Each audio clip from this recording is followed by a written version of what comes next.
Yep, come on everyone.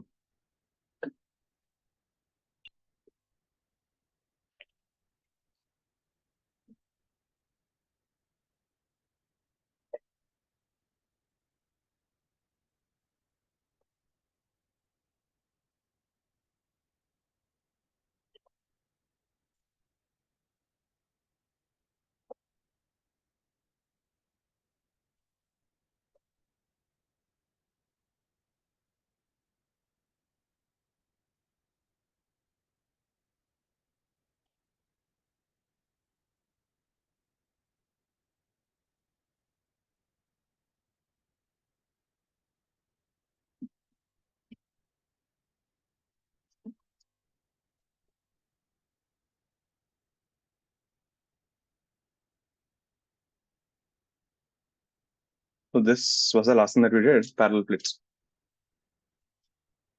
Next thing, the mirror image method.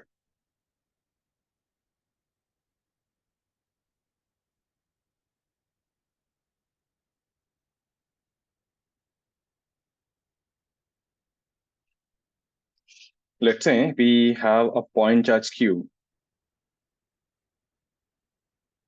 and this is an infinite conducting plate.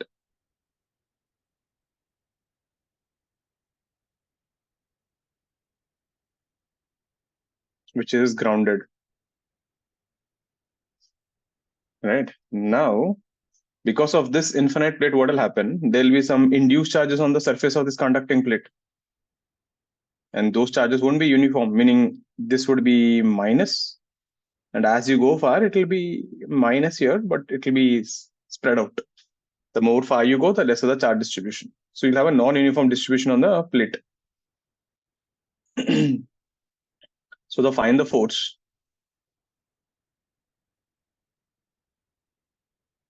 on the charge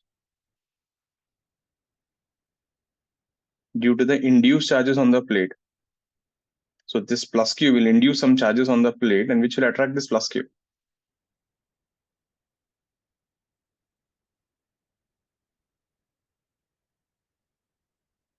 And energy of the system.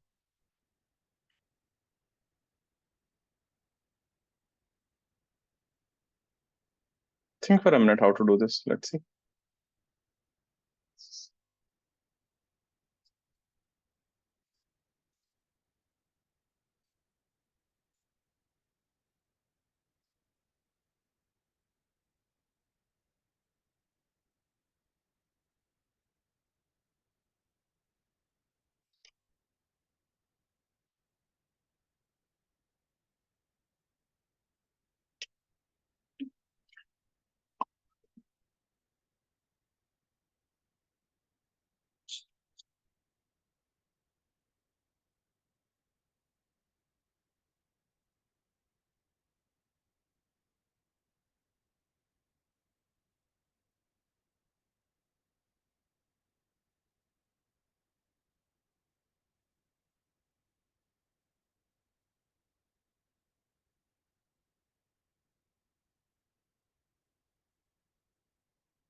How do we approach this? How then? How to do this thing? Focus here, everyone. Now, let me help you with this one. Then I'll give you one more like this. Now, there is no direct way of doing this, but we have to compare this with something. So when you take this infinite conducting plate and you have grounded this, that means the whole thing has a zero potential. Means it's an equipotential plane.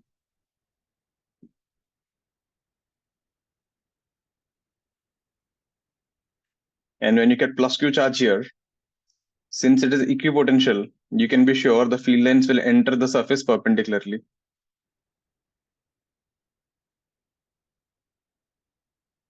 Like this. Now, if you take a plus Q and if you take a minus Q with a distance 2d between them, you will notice the perpendicular bisector plane exactly which is in the center also has zero potential, isn't it? Because any point is equidistant. The entire plane in the middle is equipotential. This is a perpendicular bisector plane. And now if you look at the field lines, they kind of look like this.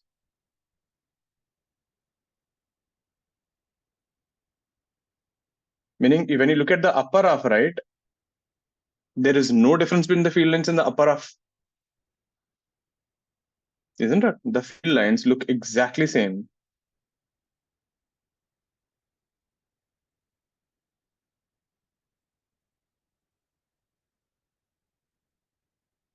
Identical in the upper half. Now, do you remember? We always keep saying two charges interact with each other because of the field lines. So if the field lines look identical, does the charge plus Q know whether it is a conducting plate or whether it's a minus Q charge? It cannot differentiate. It will think it is the same thing.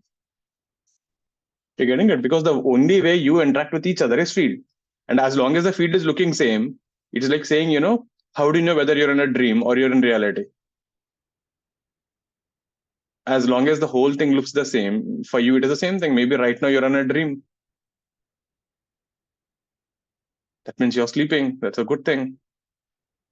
So if you see here, therefore,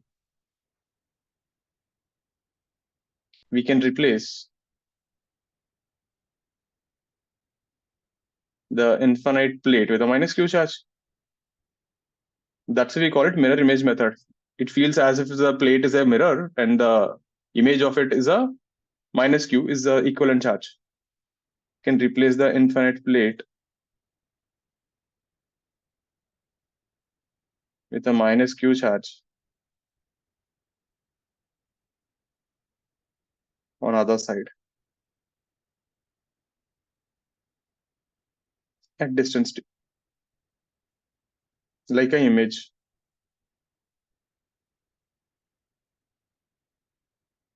So this whole question has become like plus Q minus Q. The distance is 2d. So the force on them will be kq minus kq square by 2d ka whole square. Minus indicates attraction. What about energy stored?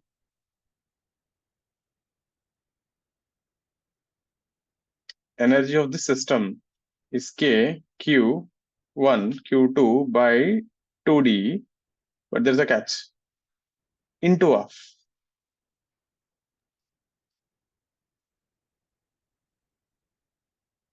It's not k q1 q2 by 2d. Reason, if you see in reality, half of the field lines don't exist, isn't it?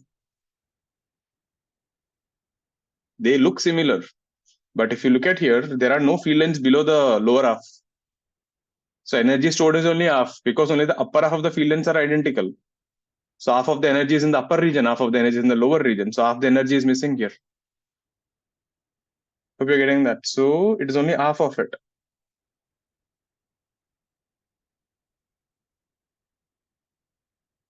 We take only half of it. Since half of the field lines below the plane, they don't exist. They look like that, but in reality, it is not that. Only these field lines exist.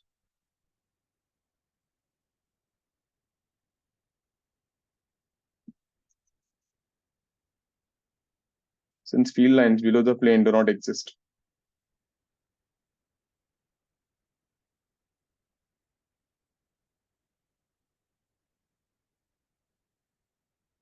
Half of the field lines are missing.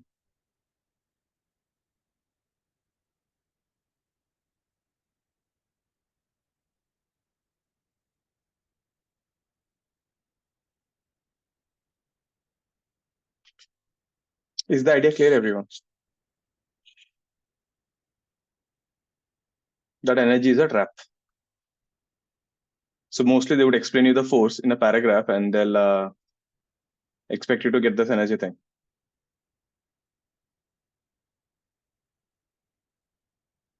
Clear, na? Palaksh, Neil, Rehan? Now, same thing based on this. You try this.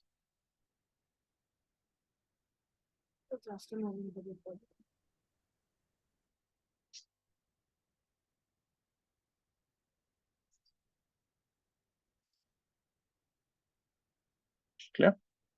So we have two infinite planes, grounded. You kept a charge here plus Q. And D, comma, D. These are infinite conducting planes. Now find the force and energy on the charge.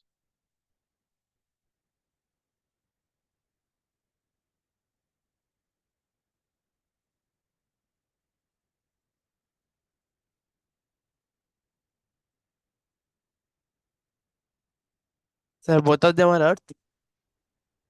Both are connected, na? They joined, na? Why?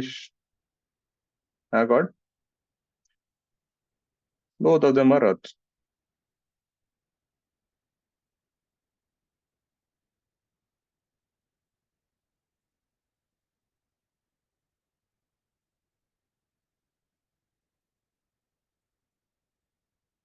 Let's get this.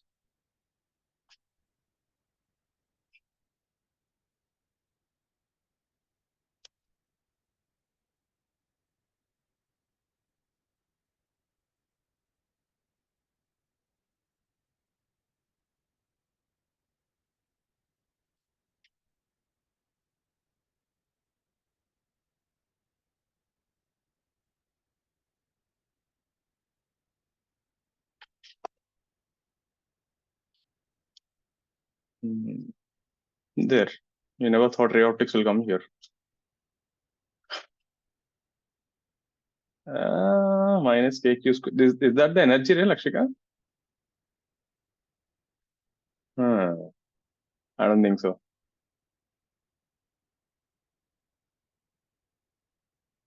How many images will be there? They're infinity only, ray. Matlab, that's your argument. Nee, you can treat them as infinite only. Think the other way around. If it is infinity, isn't that the reason why you get a third image?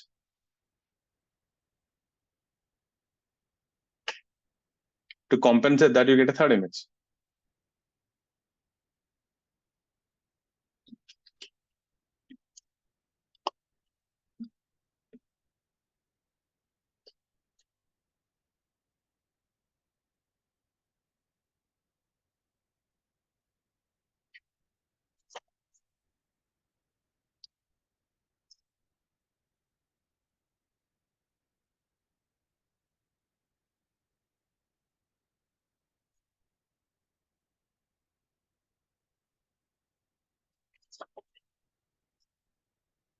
Yeah, something like that. Let's see.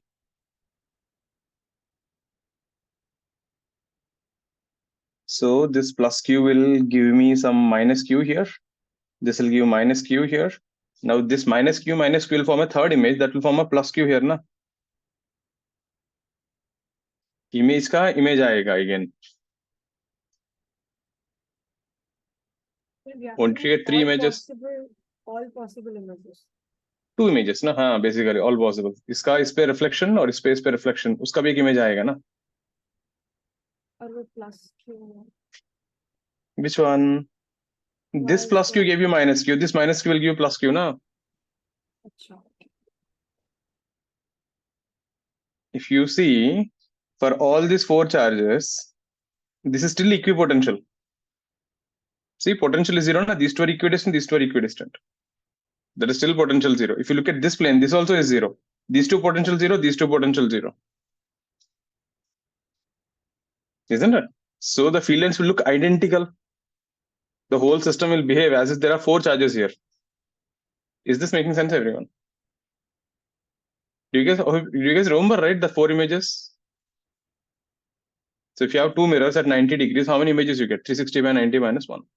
But in this, the only difference is every time you get an image, the sign changes. So plus becomes minus q becomes again plus q. Isn't that just what we proved for a single mirror? You get an opposite charge on the other side. So actually on this thing, the distribution of charge will be pretty weird. Meaning at some points we'll have more negative here, there'll be some plus here, there'll be some plus here, negative here, it will be something of this sort. So to compensate for all that, these three images will take care of it. So this whole thing is becoming like a square with distance 2d, isn't it? So to simply replace the whole thing with a question where minus q, plus q, plus q, and minus q. And I'm asking the force on one charge and the energy of the system. So what's the force on this? This will attract, and this will repel, no?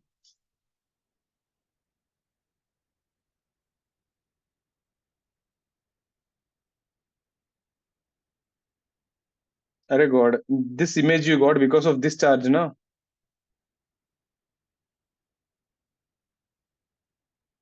If you go back to the ray optics, the third image you get because the second images behave like the secondary thing. I got that, but if I just put 1 minus q along that line, 1 minus q at minus d comma d, minus d comma minus d. Here, minus q. Why you want to keep a minus q? Won't that also create an equipotential surface? Like, It's not about that logic, no. This guy is creating something, this guy is creating something. And like you're saying, Ishan was saying that this is not infinity. If to compensate that, you get one more here.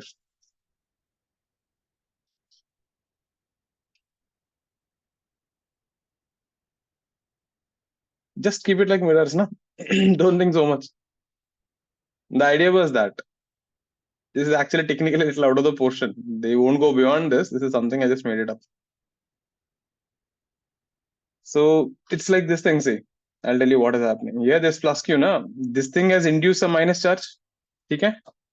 Now, what I am saying, if you take this plate, this minus charge will induce a plus charge, na, here. Right, yeah. That plus q is this. Are you getting this? That's why every time, see, you induce always the opposite charge. That's why your image is always of the other sign. Ishan, what happened? You're having nothing, weird sir. expressions. No. Okay. I'm just confused कि angle भी होगा तो कैसे होगा ये? Angle q. That will be more weird. Yeah. Let's not get there. Don't give a question. So what is this thing? इसका force होगा. This is k q square by 2d whole square. This is also k q square by 2d whole square. This guy will be k q square by 2 root 2d whole square.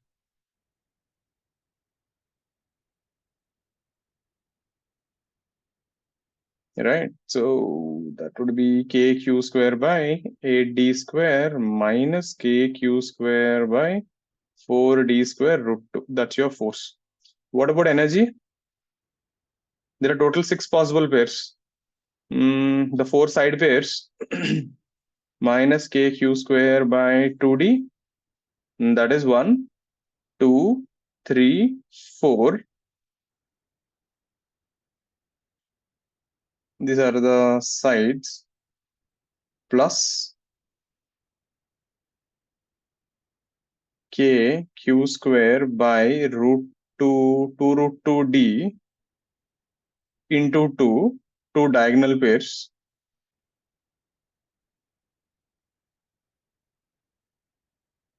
And this overall ka 1/4. Why 1/4? Only field lengths exist here, na? There is no field lengths in the other 3 quadrants. Don't forget that. You get the total energy and divide by 1/4 because field lengths exist only in one quadrant.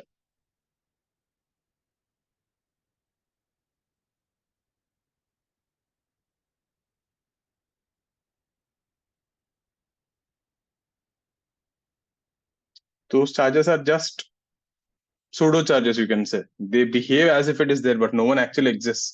So those field lines are missing. So you have only 1/4 of the field lines.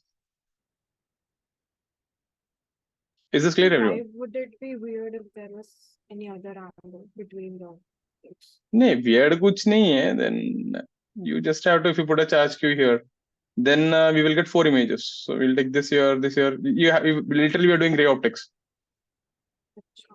You have to go back to ray optics, get the number of images, then you put 4, 5 charges and solve. I think then it will be a 5-charge system, I guess. Do you guys remember we did that questions in ray optics? The angle was there, find the position of the images. That was actually, it was not fun, but it was good. This one, this method I taught you, remember? The crisscross method.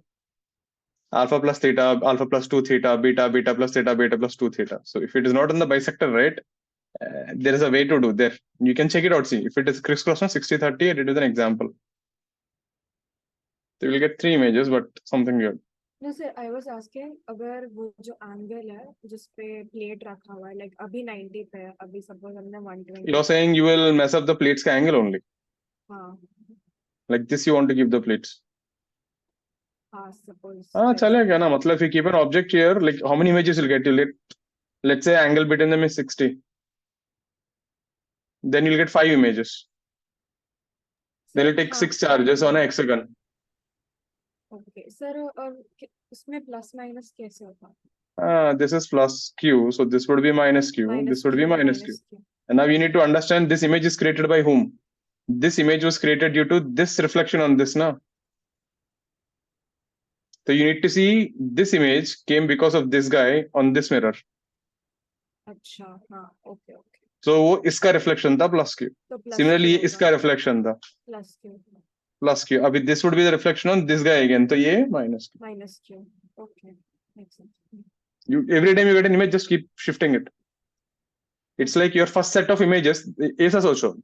The images after first reflection will get minus sign. Hmm.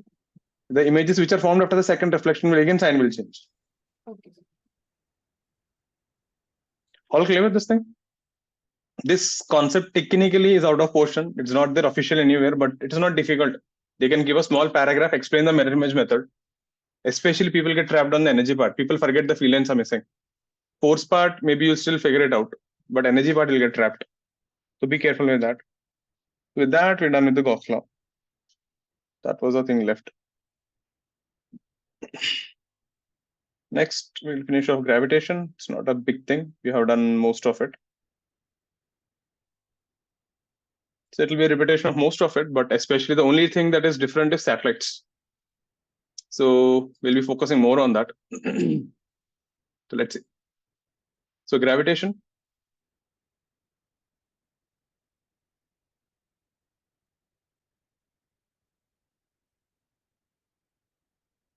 If you see, this is a simpler version of electrostatics.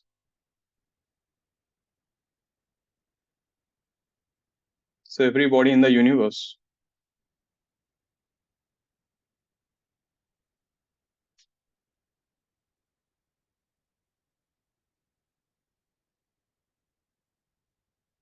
attracts every other body.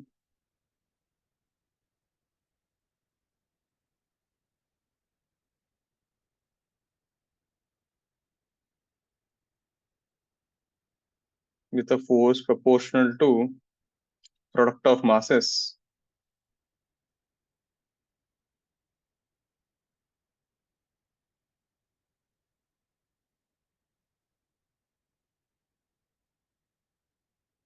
And inversely proportional to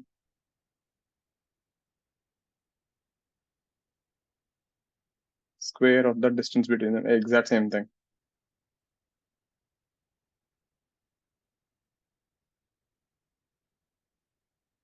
So basically, between this and the electrostatics, there is no concept of plus charge. So there is no repulsion. There is no induction. There is no conduction. There is no bifriction. All that is gone. Right? There is no concept of plus charge, minus, and neutral. That is gone. So all forces are only attractive forces. So the Coulomb's law, right? Whenever you keep it in a medium, the force changes, that is gone. And now you understand why. Why did the force decrease when you keep two charges in a medium? Because of the induced charges. So if you keep two masses in a medium, there is nothing called induced mass. So that concept gone. So Coulomb's law goes off. Nothing works. So if you have M1, M2, and the distances are the force of attraction between them, F12 and F21. So we get F12 is minus F21. So we get force is equal to minus G M1 M2 by R square. So G is the gravitational constant. This thing looks like K.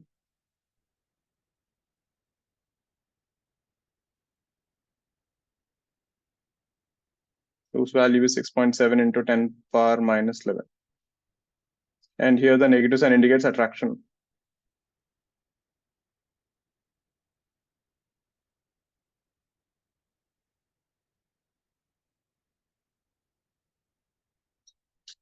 And if you see here, the force between them is independent of the medium.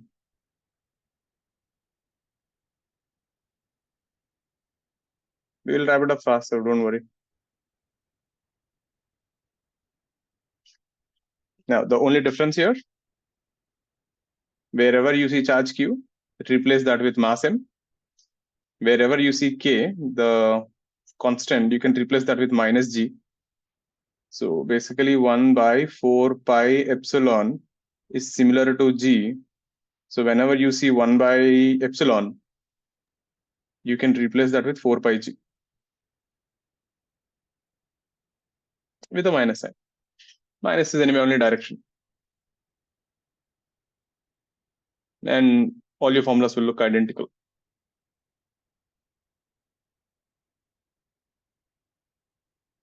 So there is no concept of, there is no conduction, no induction, no friction, nothing.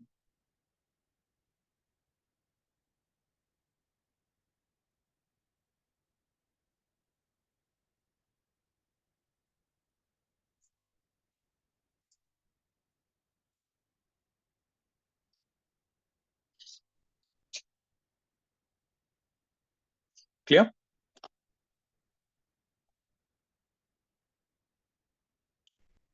Let's see a question.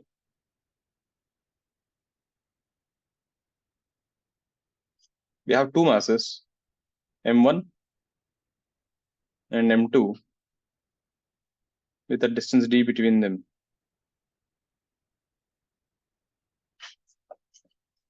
So two stars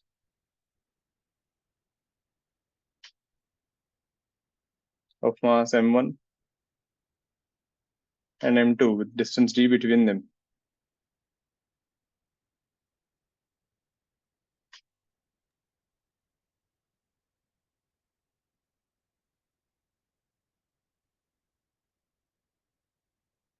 Rotate about each other due to the gravitational force.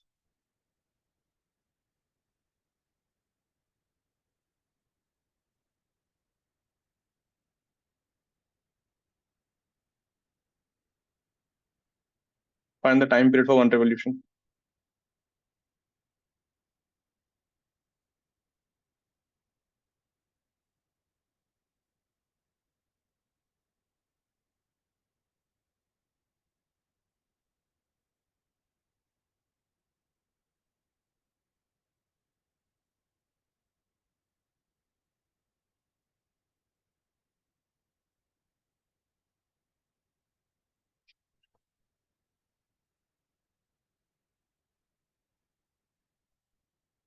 This concept is called binary star system.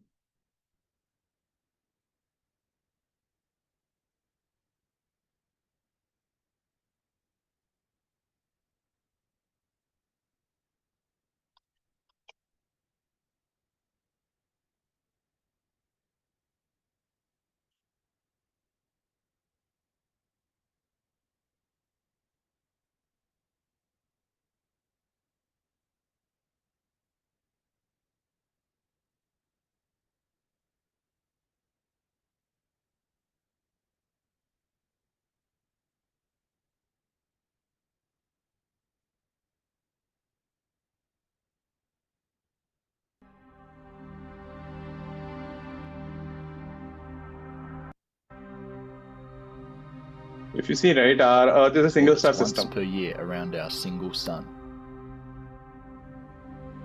Away.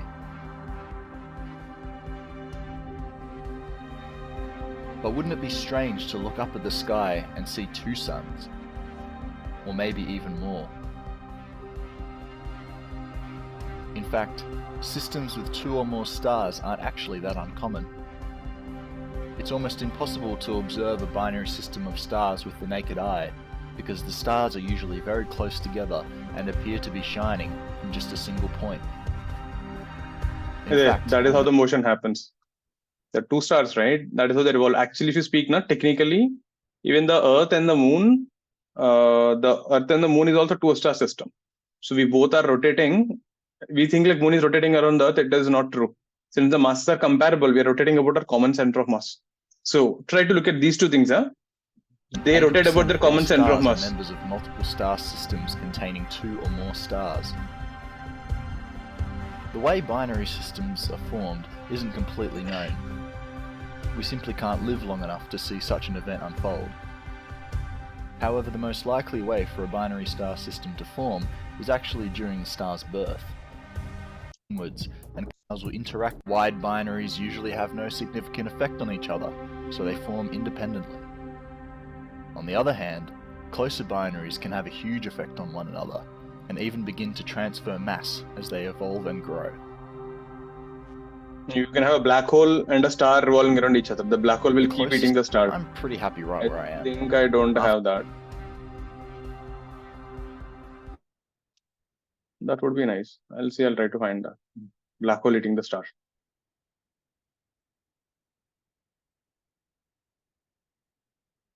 So these binary stars, right? Even though they look like this, they are not actually that rare. You'll find them a lot. I think an estimated almost 10 to 12% of the star systems are binary. In Andhra, na, after marriage gets over, they take the couple outside and they just show them a star in the sky. They call it Arundhati Nakshatra. I heard about. You must have heard about it, na? That 7-star system. There's some constellation. So in that, na, there is one star. Ka name is Arundhati. Getting it? So that is actually the name of a sage ka wife. So that star system, right, actually has 2 stars. It is the name of the husband and the wife, the sage and the sages.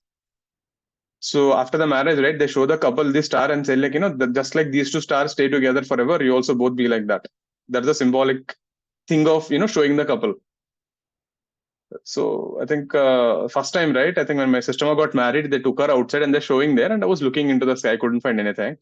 I said, what are you looking exactly? I said, there is a star. So when I asked him, he was saying something like this. The priest was a little knowledgeable. Then when I got married, he took us out and he was trying to show the star. There was a building there. The building was literally blocking everything. I said, where is the damn star? I can't. I said, yaar, wahi pe hoga. Just, put a namaskar and come off. It is just a formality. But the point is, these Europeans and US people found out about binary stars around 1920s and 1930s. And this custom is being followed from hundreds of years. Somehow we knew these binary stars exist. So if you see our ancient sages, people keep calling them saints and all, but they're actually scientists. They're true researchers. Somewhere down the line, right, it became more of a myth and mythology and all. That is the unfortunate part. We say, the god has come down on a Pushpak Viman. Maybe it's an aeroplane. People couldn't comprehend. Maybe we are technologically more advanced. Why all that?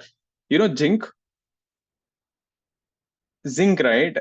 The only country to produce zinc till 1900s is India. There is no other country in the world who can produce zinc.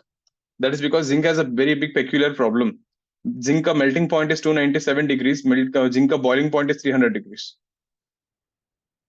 So when you take a zinc ore and when you try to heat it up, within a difference of 3 degrees, it starts evaporizing. So you can't get it in a liquid form. You can't purify it and separate it from the other ores. But how do you think Indians did it? Maintaining a temperature of 3 degrees was very different then. Now, we can do. We have all inductions and stuff, but it is a pretty interesting technique. Huh? I don't know whether you have seen this thing. Ever been to these big marriages and ever seen how they cook biryani? They cook biryani like this. When you have a big pot of biryani, right? They keep the fire here. That is fine. This gets cooked. But the problem is the rice on the top does not get cooked. So they seal this. If you ever order biryani from this thing, biryani by kilo, you will get this thing. They have this pot, and this entire pot is sealed with this chapati ka dough. You must have seen that pot biryani karke. You can order veg biryani even if you're a vegetarian. So you will see that chapati ka dough sealed. So they seal it up and they put burning charcoal on the top. So they transfer heat from the top part. That way the rice gets cooked evenly in all directions. So what these people did while making the jinka over, they took the container. The idea was what? Because it is going to vaporize, they had small holes here, and they started heating from the top. The moment temperature hit 297 and the zinc started melting, the zinc started coming out. The issue is it is vaporizing. So don't give the heat from bottom, but heat it from the top. Simple technique. And that is how we used to eliminate, used to get zinc. So there are multiple things. Anyways, we are just now all that is left is just a husk of that glory. We just keep saying our ancients did that, did this, but like I keep saying, what you did in school really doesn't matter. What matters is what you do now. So what is the answer for this thing? So one thing is clear. So since there is no external force on the system, since F external is 0, the center of mass is at rest. Therefore, the stars rotate about their common center of mass.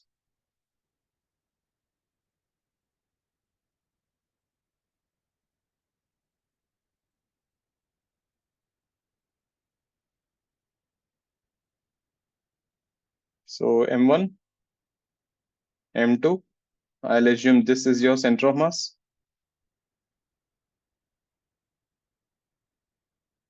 So this guy is going in this circle, this guy is going in this circle. Means after some time, this will come here and this will come here. You're getting how they're rotating? And if you look at the distance here, let this distance be R2, let this distance be R1. And we know the center of mass divides in the ratio of opposite masses. So R1 will be M2D by M1 plus M2. And R2 will be M1D by M1 plus M2. More the mass, lesser the center of mass distance. Now, what are the forces acting on this? The forces acting on this, the centrifugal force, M2 omega square R2. Be careful here. M omega square R is the distance from the center. The attraction force would be G M1 M2 by D square. The force between two masses will depend on the distance between them. So this was the difference between 1-star system and 2-star system. In 1-star system, you made this fixed. And when this guy is going, the distance between them and the radius were same. You getting the catch? In a 1-star system, the distance between the two things and the radius of the circle is same. But here the distance between them is D, whereas the radius of the circle is something else. So G M1 M2 by D square is equal to M2 omega square R2. So R2 is M1D by M1 plus M2. So you end up with omega square is equal to G. M1 M2 will cancel. M1 plus M2 by D cube. Ka root. Yeah, that's your omega. So time period is 2 pi by omega.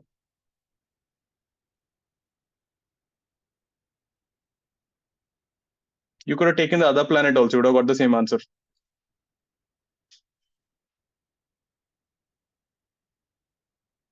The answer will be same. The time period has to be same because both of them will rotate by same angle theta in a given time. Both have same angular velocity. Both don't have same velocity, they have same angular velocity. Clear? So generally 2-star systems tak theek hai. People have not found any 3-star systems. The problem with 3-star systems is all three have to be an equatorial triangle and masses have to be exactly right. Very difficult. Even a small thing goes off. So the 3-star system is practically not possible. Theoretically, yes, but all got this thing. Binary star, quite an important one. I think 2022 GE means literally in one J paper, there are 2 questions on binary star game. So based on this, let's try this thing. Dhruv. In the system, sometime I had seen a question in the booklet that the M1, M2, they are not point charges. Then also it will work. It work, na? Because if you take it should be solid sphere. It was solid sphere and they were not point. They were It works. they had Meaning we radiuses are assuming that distance is much bigger than radius. and it happened like the center of mass went inside one of the stars.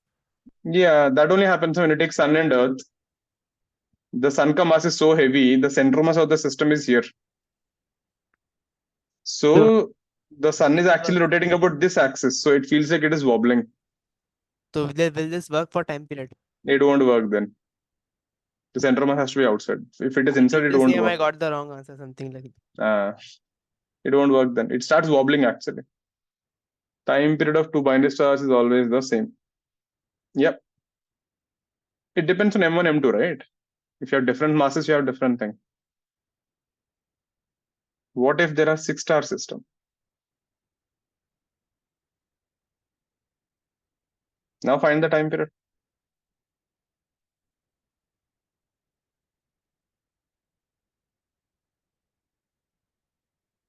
In Star Wars, na, one of the movie mein, there is a series, one episode or one thing, I don't remember exactly. The hero, they try to find something, a 8-star system. They try to find a person who is, the planet has 8 stars and the planet is between the 8 stars. So in that specific planet, they get the savior, something like that, and the hero goes to find that person. So there is a series like that. So in that series, they explain like, getting 8 stars is chosen one types. It is an impossible thing getting 8 stars like this. That means there should be an artificially constructed one by some aliens. So it's a proof of an higher existence. Someone must have calculated this. Again, it is just anyway fictional movie, but yeah.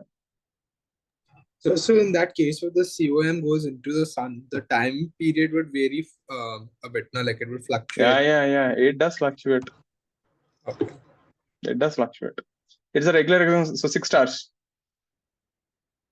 Find the time period.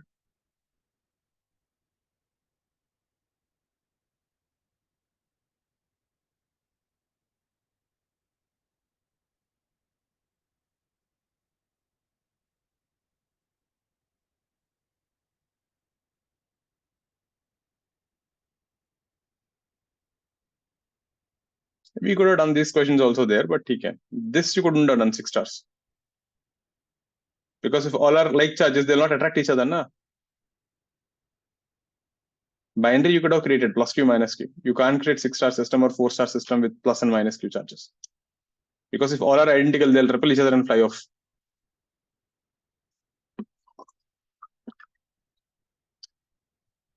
Let's get this.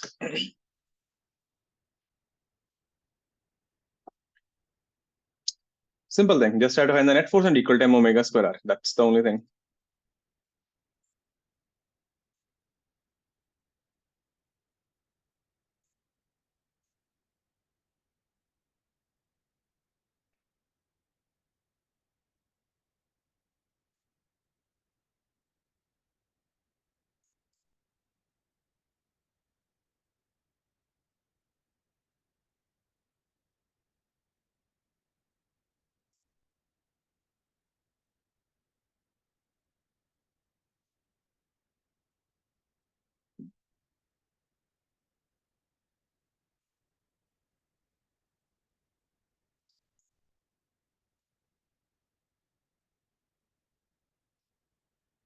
Two pi a cube 6 gm. What a good number, eh?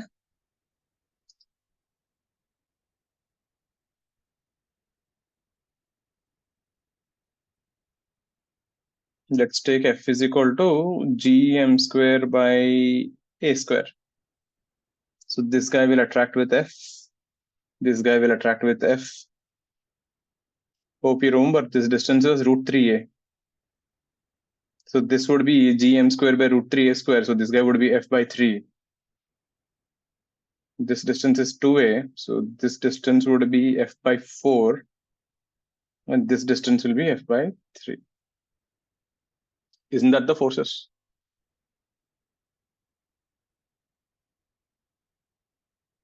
And if you look at the angles there,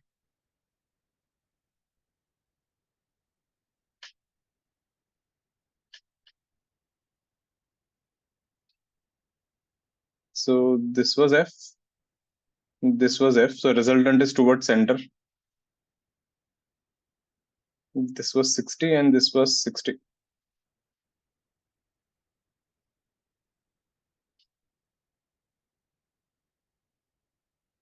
This is F by 3 and this is F by 3. How much will that angle be? So 30. Should be, yeah, this is 30, so वो भी 30 होना चाहिए. 30 and 30. And this guy is F by 4. So the resultant force will be 2F cos 60, 2F by 3 cos 30 plus F by 4 should be equal to M omega square A, because center it is going, distance is A. Oh yeah, he'll get omega from here. So time period is took away omega. I don't think he'll get a good answer. The root 3 there is messing up everything, cos 30. Yes, sir, I did a mistake. Clear? Easy, na? Just 6 stars were scary, और कुछ नहीं है भाई. You have to find the force. This is nothing. You will see scary ones coming up later.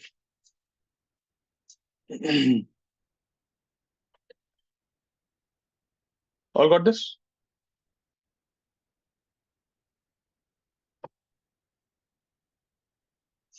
Next one.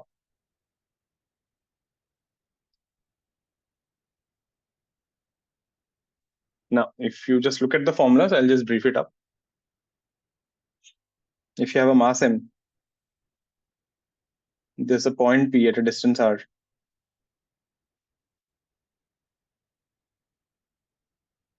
The field would be minus gm by r square.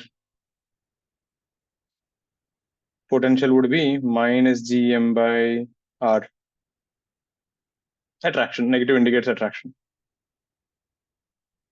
And for this thing, the reference is infinity.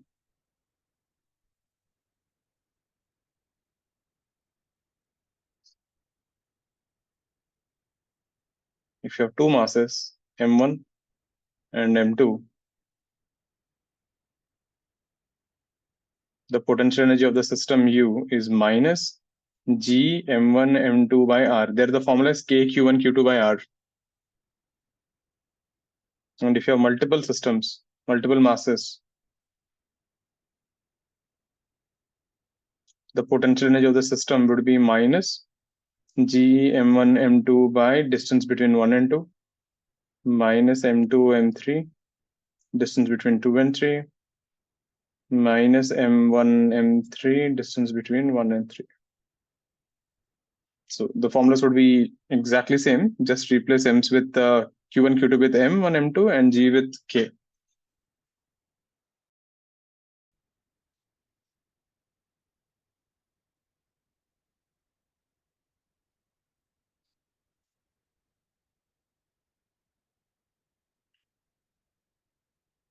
Then do you guys remember the finite line ka formula? Yes, sir. What is finite line का formula? So 2k lambda by r. तो यहाँ पे क्या होगा? यहाँ पे 2g lambda by r. That was infinite. Finite line है रे, finite line बोल रहा हूँ. It's a finite line. So if you take a finite line lambda, do you remember the way I gave you theta 1 and theta 2? Yes, at top वाला theta 1 था. Theta 1, theta 2. I'll do one thing. Let me read on the next page. Lambda is charge per charge name, mass per unit length.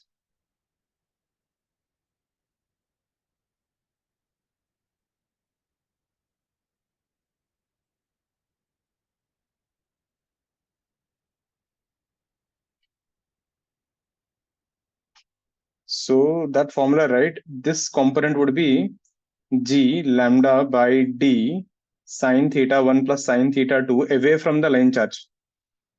In this case, attraction, so it is towards the line charge. G lambda by D cos theta 1 minus cos theta 2 towards theta 1.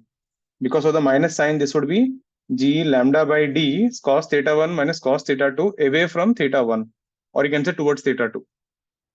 The arrows will simply reverse. If you remember there, the arrows were up and like this. Just invert the arrows.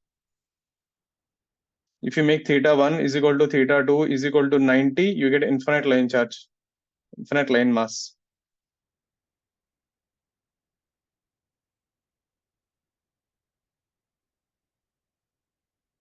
The field becomes towards the line, which is 2g lambda by r d.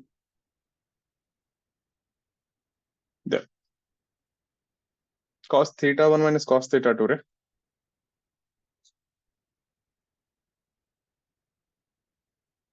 Exact same formula, just be careful with the signs.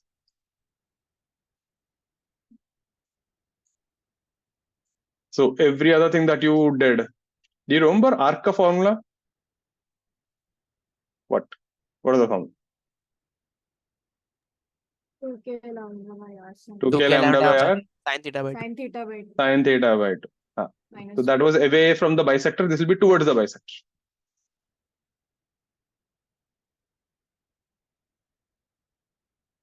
So everything in electrostatics, we just have to replace.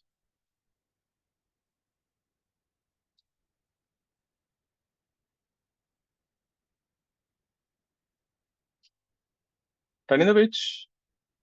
What about this guy? Now we have a ring, mass m, radius r, axial line.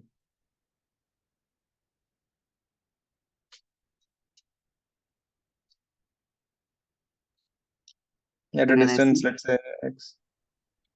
No, I know most of you guys know. I'm just saying. क्या होगा field? The gmx by under root r square plus x square is to 2. Yeah. And potential will be minus gm by minus root gm over by r root square r plus square x. plus Yeah. This would be a minus I cap, we can say here, towards the center. I'll just write towards center.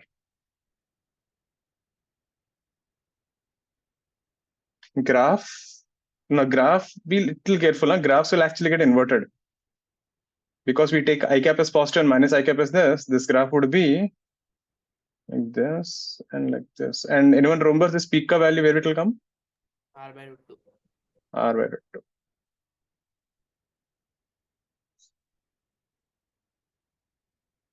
Disc का याद है formula?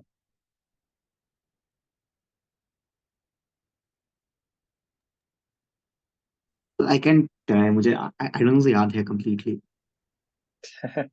So What is the formula for it? it was K sigma. d by Q आएगा नहीं रे God. Q था ही नहीं, हाँ, sigma d by 2 epsilon not 1 minus Sigma under by root of 2 r square plus x square epsilon something. 1 minus हाँ. z by root over r square r plus z by r square. square plus z Yes. ठीक है? But there's a better and faster way to remember this. Mug up like this if you're confused. If you take this angle as theta, this is sigma by 2 epsilon 1 minus cos theta. Last time, remember, we found flux due to a disk. We can use that formula. It works.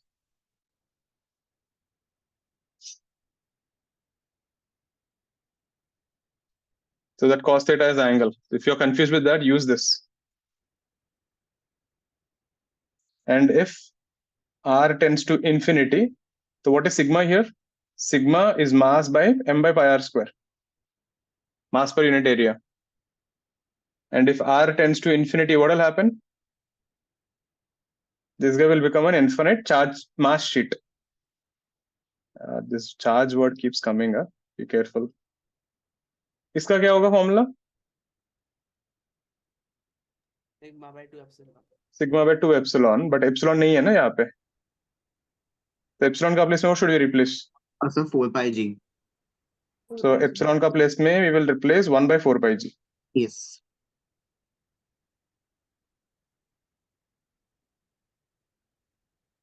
So this will be Pi sigma g by sigma. 2 1 by 4 pi g. 2 pi g sigma. Clear?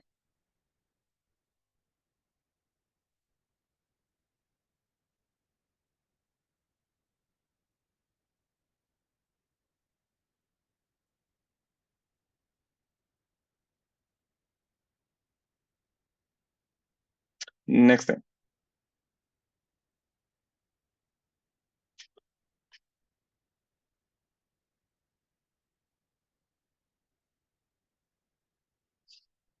What about this guy? Mass and radius are hollow shell. What are the formulas for field? 0 minus gm by r square for r less than r and for r greater than r. Potential inside is constant minus gm by capital R, outside is minus gm by small r less than r and r greater than r. And so if you put the graphs,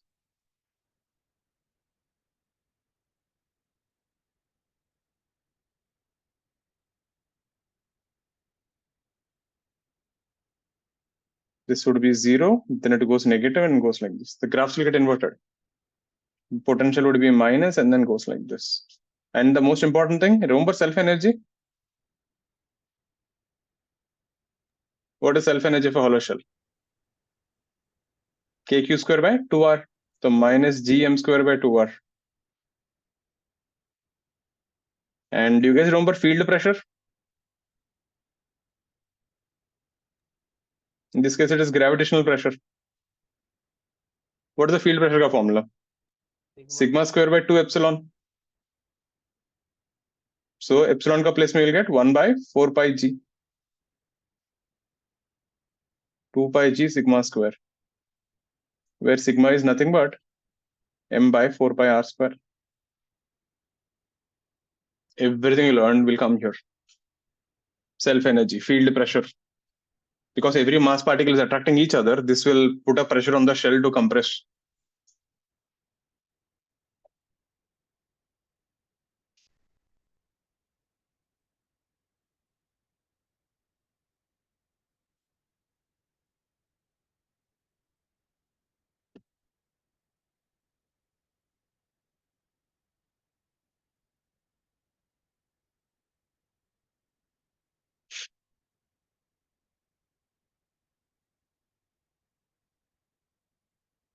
Clear?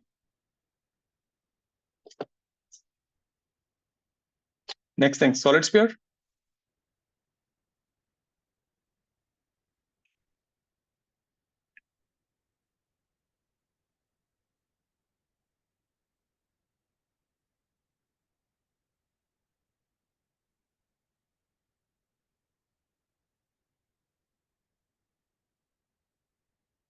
Minus gm small r by r cube minus gm by r square.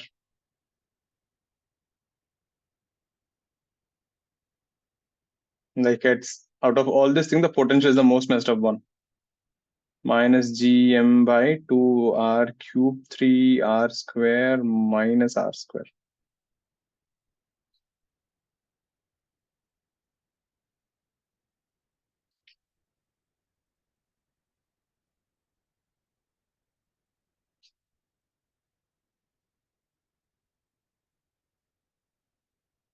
This would be a linearly increasing function and then decay. Remember, at the center, the potential is not 0, minus 3 gm by 2r. So it will be a parabola and then decays.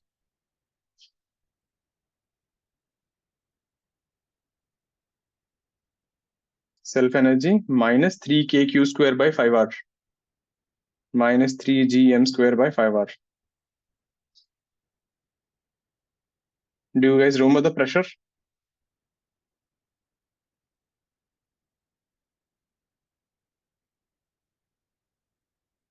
Rho square by 6 epsilon r square minus x square. याद है?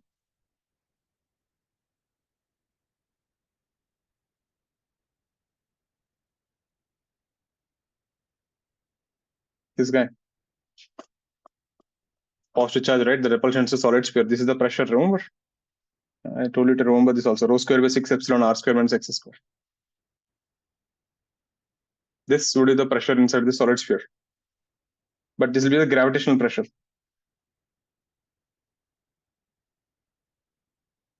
Since every particle is getting pulled inside due to attraction force, they generate a lot of pressure inside. So rho square by 6 epsilon, this will be 1 by 4 pi g. So wherever there is epsilon replaced with 1 by 4 pi g, you'll get the answers.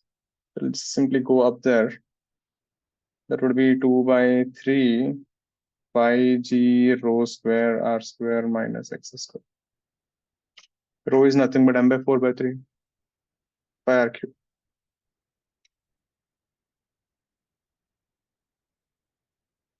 Clear?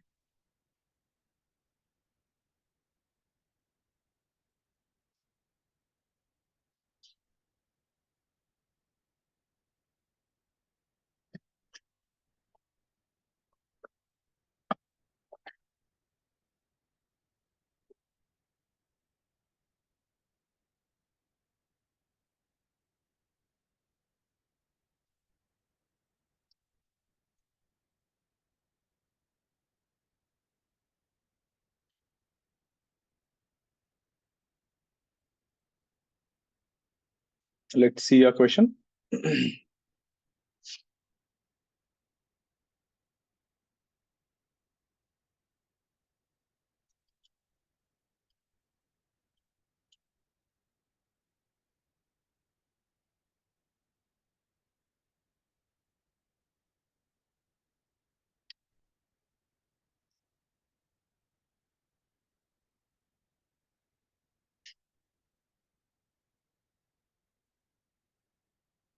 We have a solid sphere. Someone made a thin tunnel here.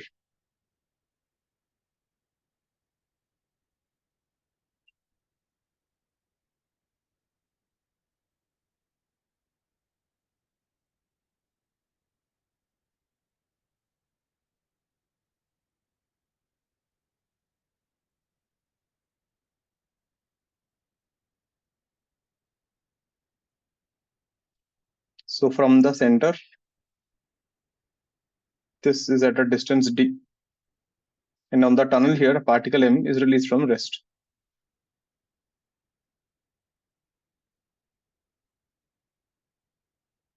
So this distance is measured as x from here. So x is the distance from the center of the tunnel.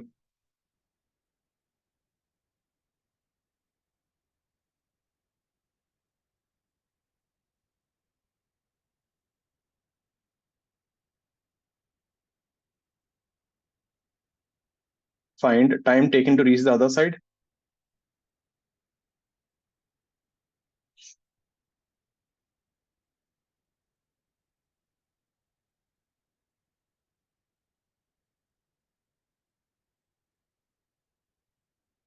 And plot normal reaction between the wall and between the particle and the tunnel cover walls. So when the particle is sliding, it will be touching the tunnel cover wall and sliding. So plot the normal reaction between particle and the tunnel cover walls versus x coordinate.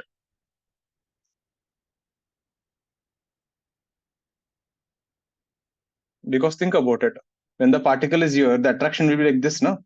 So the force is like this towards the center. So there will be some normal force on the tunnel cover wall.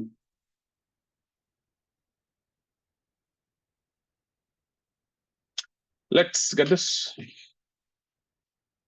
I hope the question is clear. So the tunnel is made along a chord.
d square plus x square. How did you get x in the answer? My God.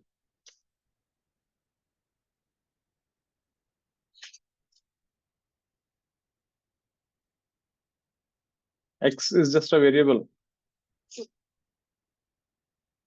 I thought most of you guys will answer it. Gravitation was done in your classes, right? I thought almost have become experts in it. Okay, let's get this. I'll give you a hint. SHM.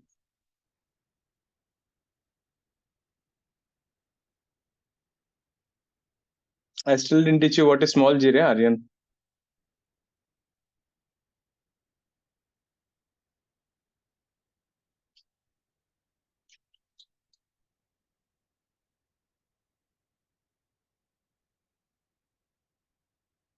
This is the tunnel. Let the particle be somewhere here. This distance is x. So the force of attraction would be this way, which is the field, mass into field. What is the field? G capital M, the distance small r by r cube. Small r is this distance. This angle is theta, and this distance is small r, and this is d. So if you look at the particle there in the tunnel, the reason it is accelerating down is because of f cos theta.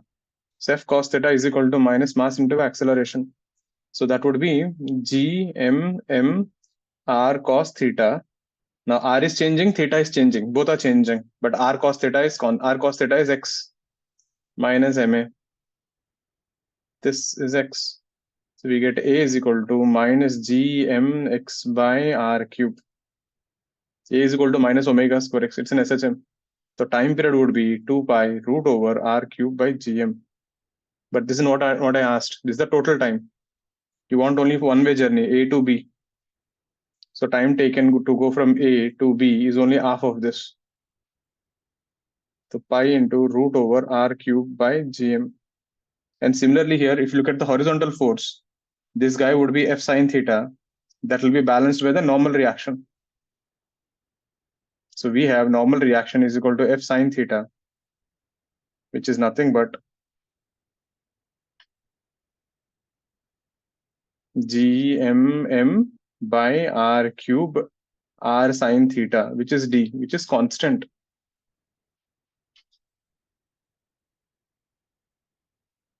Interestingly, the normal reaction doesn't change no matter how much it falls down.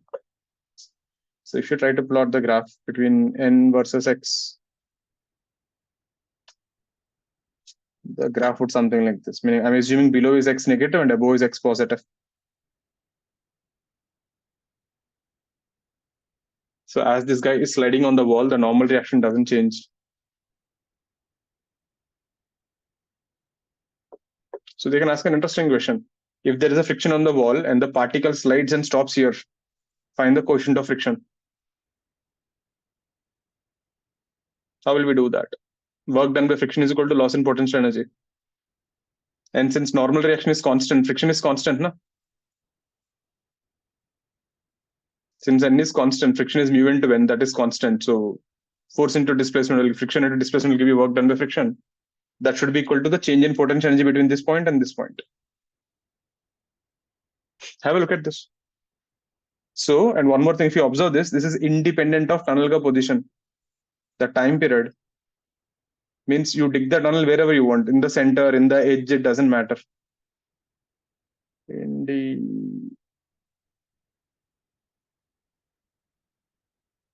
Independent of d. You can dig the tunnel anywhere, the time period remains same. If you think about it, if the tunnel is like this, the force is less, but distance is also less. Kind of compensates. All clear with this?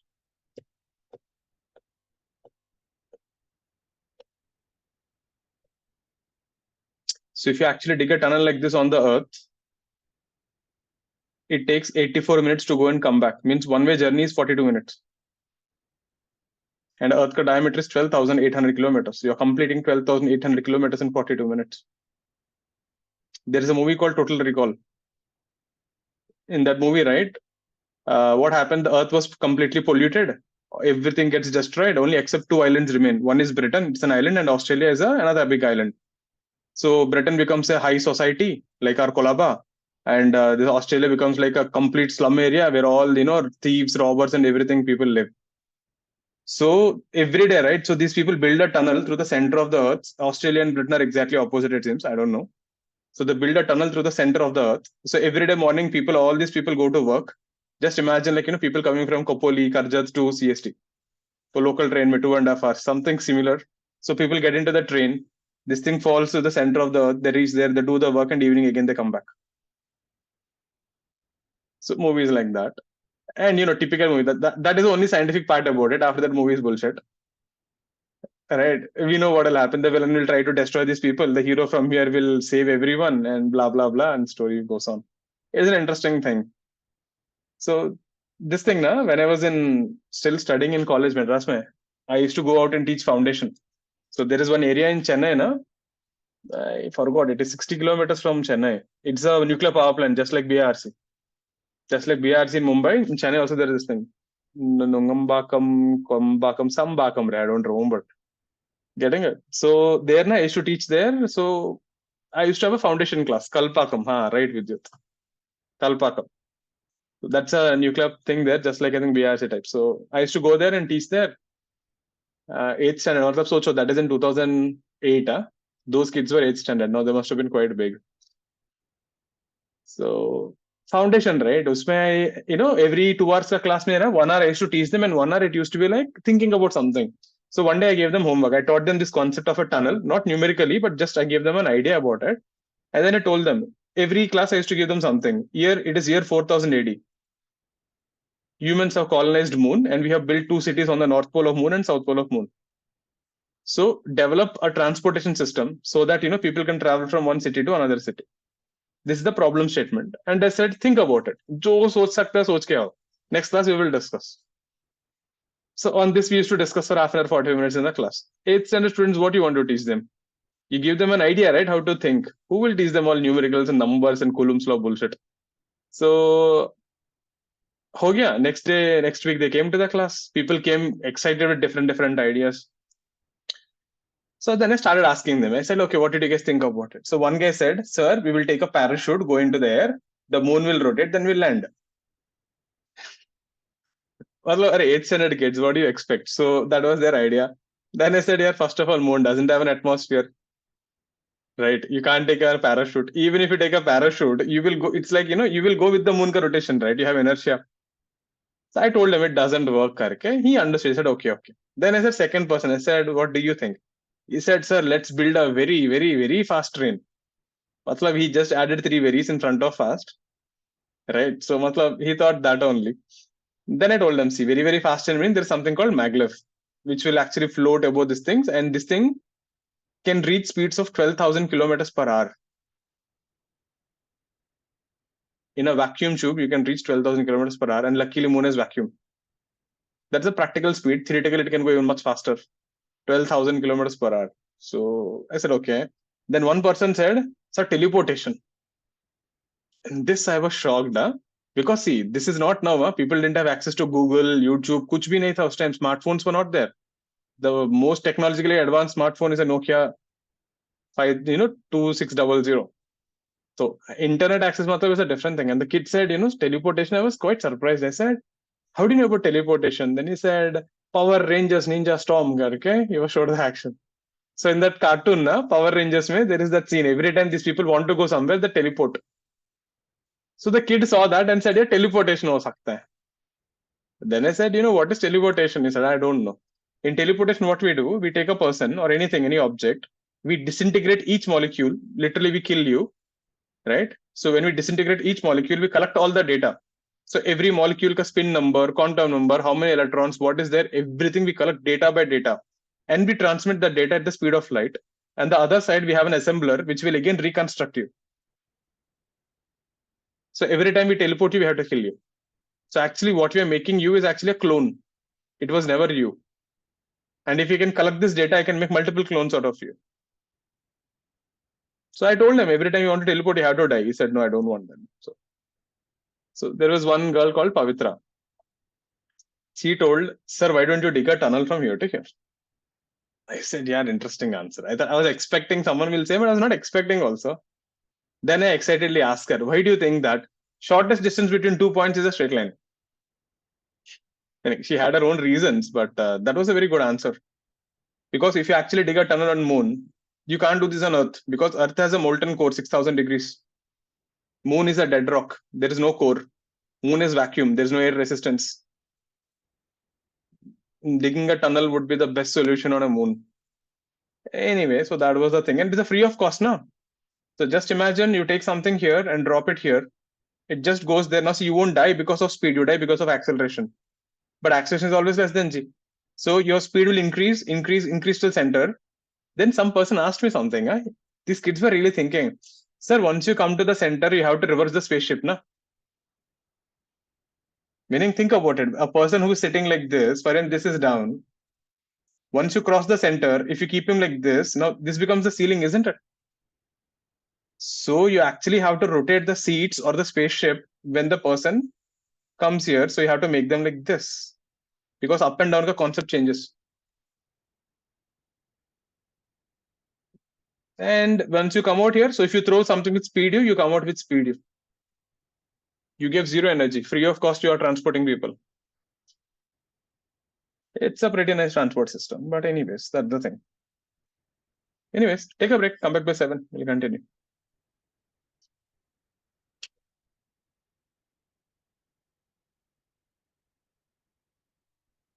Any doubt so far? Chalo, come back in 10 minutes.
Chal, camps on everyone. So now we made a tunnel in the form of an equilateral triangle.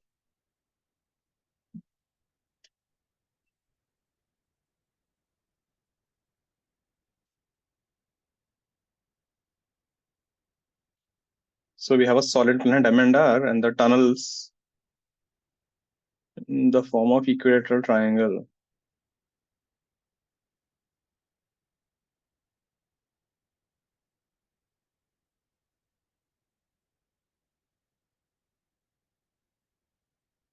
Think these edges are smoother, meaning the particle will come here, it will glide and go off. There are no collisions. You getting it? You can the edges are smooth. And the edges are curvy like this, so it will just glide and go off. Find the time period for one revolution.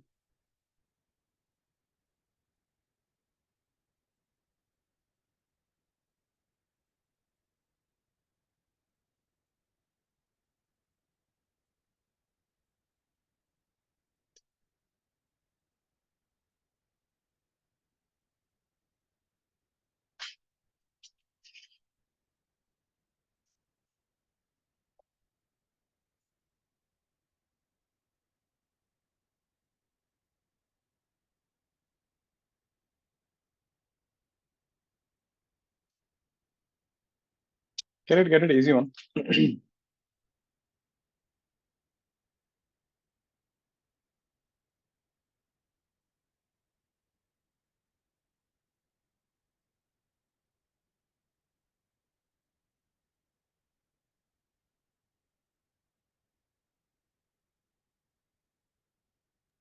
Sir, I sent something.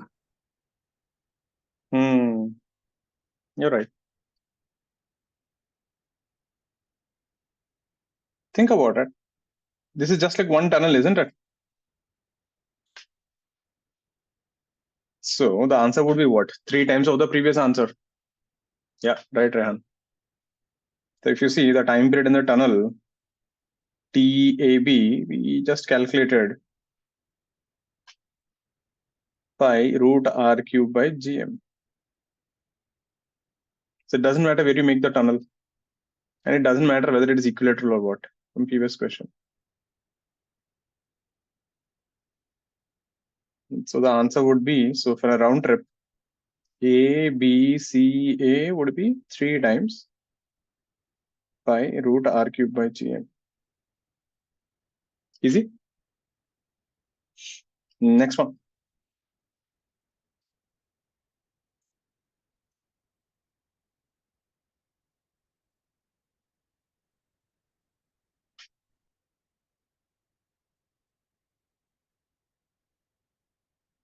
You made a tunnel like this.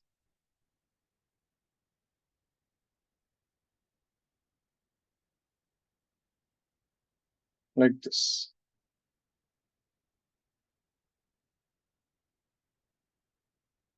This is R by 2. This is R by 2. So A, B, O, C, and D. It's a smooth tunnel.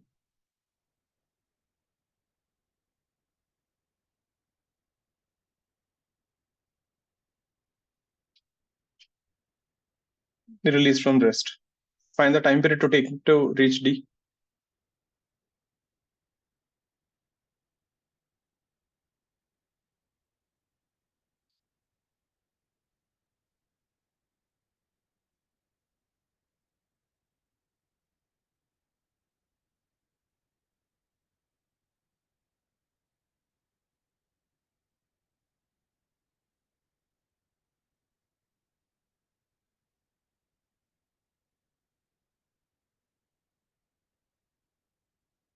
Let's get this. The corners are smooth.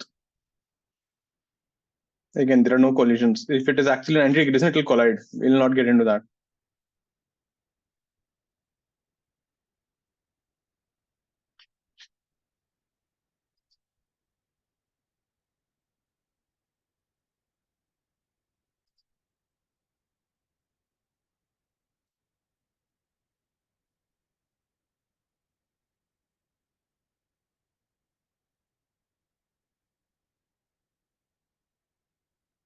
So I sent.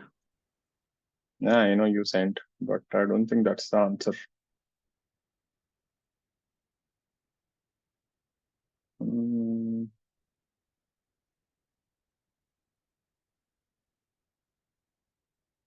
Two pi root 8 r cube by gm. Let's see, I don't remember the answer. 4 times. 4 times nahi. You guys are forgetting. So do you guys think from here to here and from here to the time is same?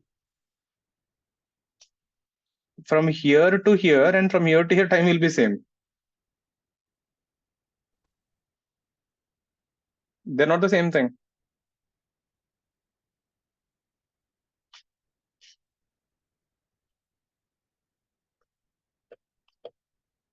Think.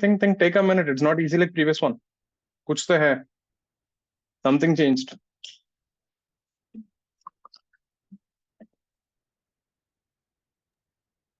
So this is more of an SHM question, no?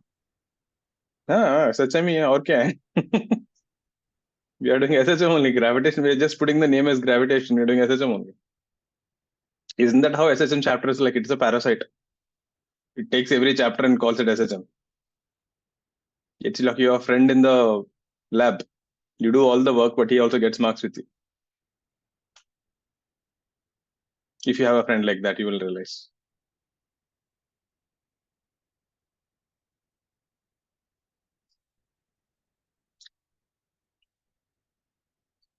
Three times. Again, 3 times? नहीं लग रहा है मुझे. Let's see. Try, I'll give you 1 more minute. I'll show you. 2 times.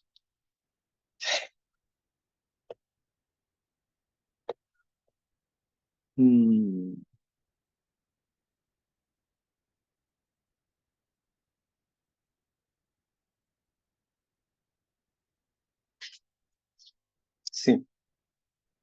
Suppose if you had made the tunnel along the diameter, this is x is equal to 0, this is x is equal to r, this is equal to x is equal to r by 2. So basically from 0 to a by 2, what's the time period? T by 12, na? Isn't it? This part of the motion, see, you're not starting from rest here, you're starting with some speed, na? When you come at r by 2, you have some speed. So that section ka time period is t by 12. So now if you look at the whole thing, so this vertical part, that is just like that first thing. So this would be t by 4. Agreed? For this motion, it is t by 4, the vertical part. Because from here to here, it will take t by 2 and coming back will take t by 2. So this is t by 4 from here to here. And then for the horizontal part, I will just write like this. This would take t by 12. Again, by symmetry from here to here, and again by symmetry from here to here, this would also take t by 12, and this also would take t by 4. So the total time would be t by 4 plus t by 6 plus t by 4. That is t by 2 plus t by 6, which is 2t by 3, which is 2/3 of time period. That would be the time period for the full thing, the full tunnel thing. That would be this guy.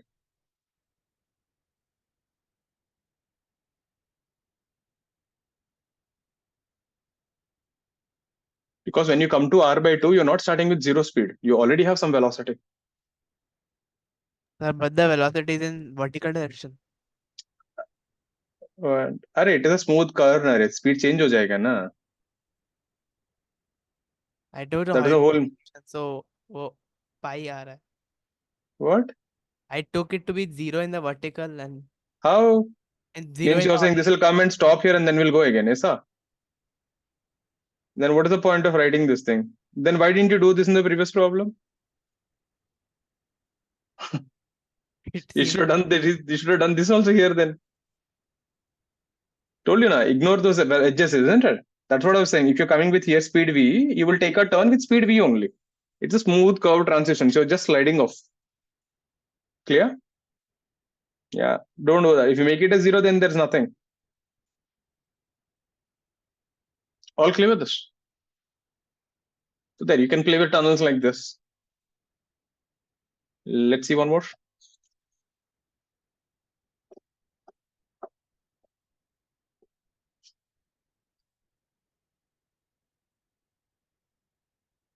Next one. We have a planet. We make a tunnel at the diameter.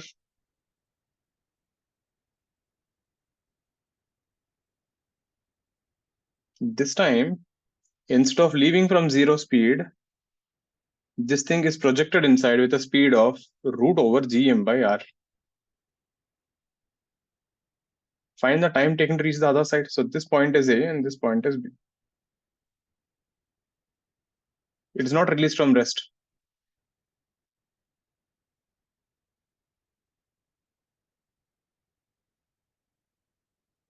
Now how will you do this?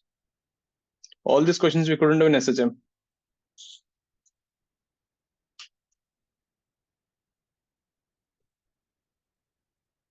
Releasing from rest was easy. What if you throw inside with some speed?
Yep, it's a part of an SHM. No? See, if you are in the tunnel, it is an SHM. Doubt nahi hai. But the only problem, it is not starting from extreme position. When you release from rest, that was the extreme position, isn't it? Which part of the SHM has zero velocity, extreme position? But now since you have some velocity, this is somewhere in the middle of the SHM, so you're starting. Think. It's a worthy question. It's a good one. This is how they'll frame advanced questions. They'll combine this one and one tunnel ka question and you'll be gone. Let's get this.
By 6. Let's see. First thing, one thing is clear. It's an SHM inside.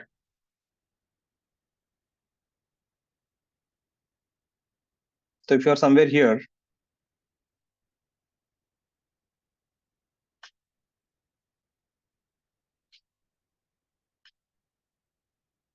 the force would be gmmx by r cube is equal to minus ma. You will get a is equal to minus gm by r cube into x. So from here we get omega is root over r cube by gm by r cube. Fair. Next thing, when you make the tunnel here, this is your state 1, the center is your state 2. So here the speed is v. The total energy is how much? Potential energy minus gmm by r. Kinetic energy half mv square. V is root gm by r, which is gmm by 2r. So at the center, let the speed be some v dash. So at the center, the state 2, the potential energy, it is not 0, minus 3 gmm by 2r. Kinetic energy half mv dash square. Initial energy is equal to final energy. So that guy would be minus gmm by 2r minus 3 gmm by 2r plus half m v dash square. So v dash would be root over 2 gm by r. This is the speed at the center. Itna clear hai? So now what is happening? See, I'll turn the page. In this entire motion here, this x is equal to 0 is your mean position. And at this position, your velocity is v dash, which is root over 2 gm by r. And we know this is nothing but the max velocity. In an SHM, at the velocity, you have a maximum velocity, which is amplitude into omega. So 2 gm by r and amplitude, omega is how much? Gm by r cube. So from there, we got amplitude is root 2r. Meaning this SHM, if that planet, right, got over at this point here, if this planet had been very big, this is behaving as if, this particle is oscillating with an amplitude x is equal to r root 2 and this x is equal to minus r root 2. That is the amplitude of this SHM.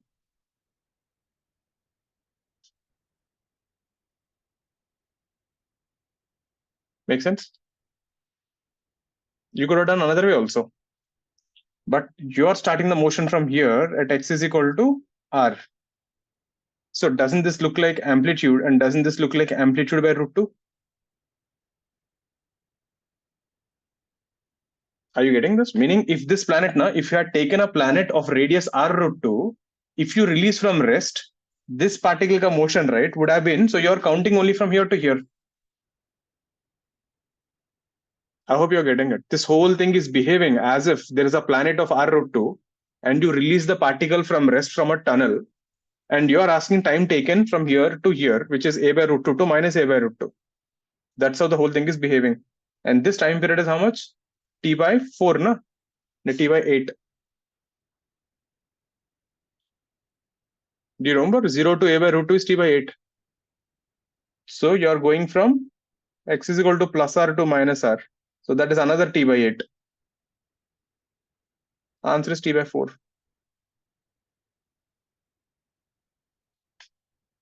So time taken to go from A to B is T by 8 plus T by 8. T by 4. And where time is 1/4 of 2 pi root over r cube by gm. Is this making sense, everyone, what we did? Again, listen what I did. Using conservation of energy, I found the speed at the center. The center is the mean position. So the speed which I got is nothing but V max. This is the speed at mean position. The speed at mean position is A into omega. So indirectly, I calculated amplitude. There's actually a faster way to get the amplitude. You know how? See. I need not do this. At this point, the speed V is root gm by r, no? What is the speed? Omega into root over a square minus x square. This would actually give the answer much faster than conservation of energy. So this would be root gm by r and omega will be root over gm by r cube. And this guy is a square minus x square ka root square on both sides.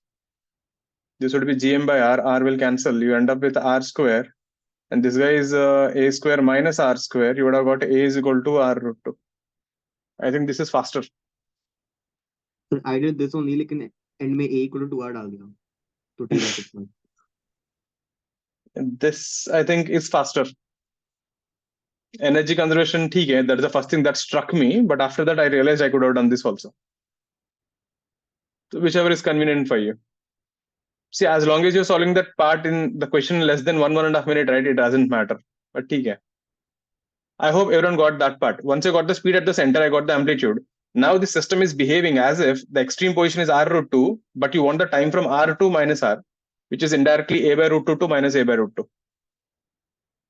Clear? This motion is a part of an SHM. Any doubts on this? Please ask.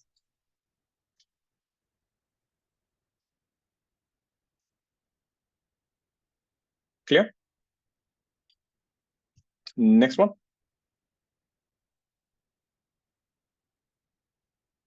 Next one.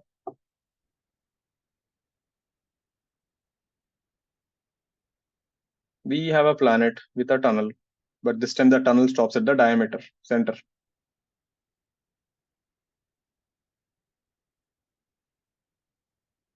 So we have a particle m released from rest.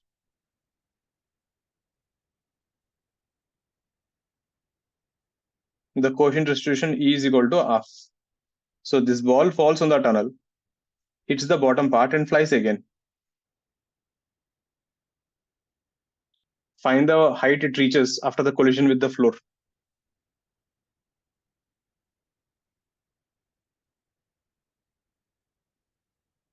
Find the distance ball travels from the center after the collision with the floor.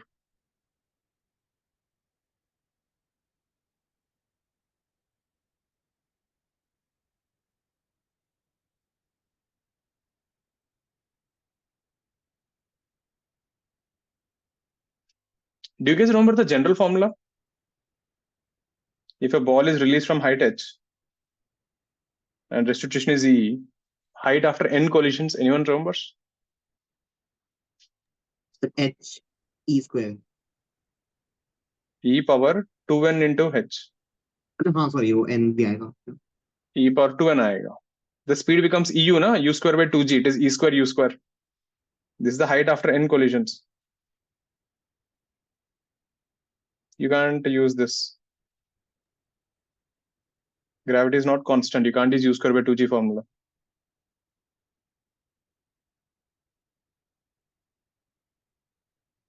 This we did in this thing.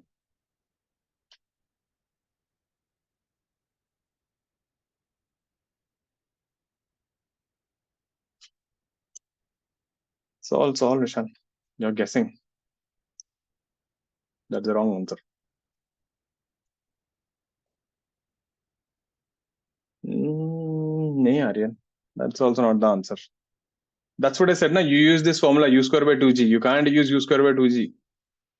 You will get 1 by 4 if you use this formula only. Dekho.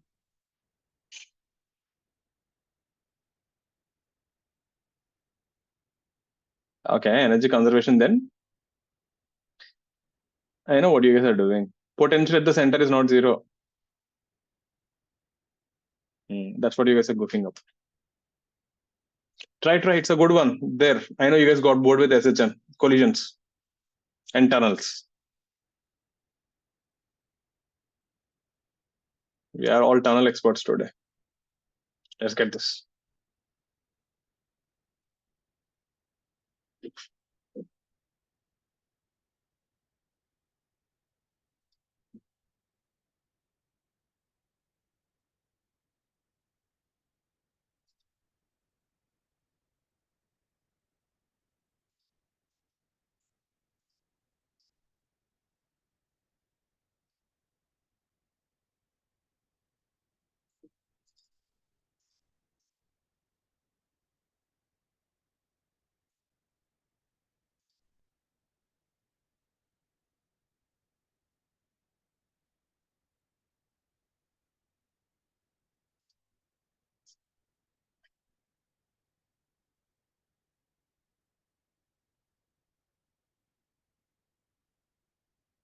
State 1, state 2. Energy in state 1 is equal to energy in state 2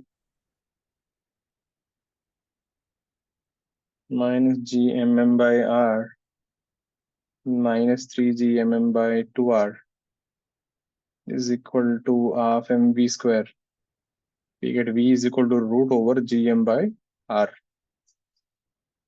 Means you're coming with speed v, and after collision you'll bounce back with ev, which is v by 2. Now again you can conserve energy after collision. So this is state 1. So you're reaching till here, state 2. Let this be height x. You can't use kinematics. G is not constant. So this is after collision. So during collision you lost some energy. So after collision, again, energy in state 1 is equal to energy in state 2. Energy in state 1, the potential energy is minus 3gm by 2r. Kinetic energy of m, v by 2 whole square. Then the potential energy minus gm by 2r cube into 3r square minus x square into m. Kinetic energy is 0 because you'll come to rest. Isn't that the potential at a distance x from the center? V is root gm by r, that is v by 2. Gmm will cancel everywhere. How much is this?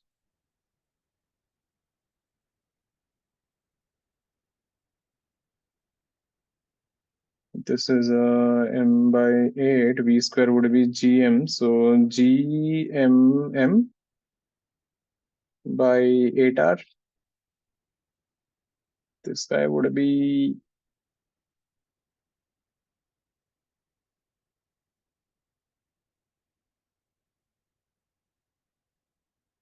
gmm cancels. Minus 1 by 2r minus 1 by 8r minus 3 by 8r.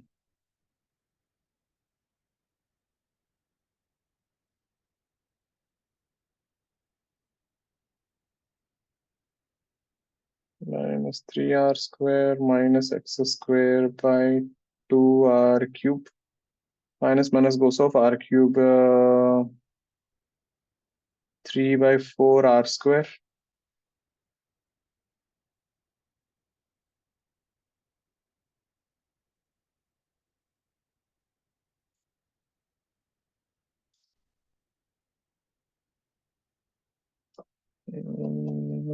This is how much is this? This is minus 3gmm by 2r na. This is minus 3 by 2 plus 1 by 8. I goofed up. Multiply 4 to minus 11 by 8 tha ye.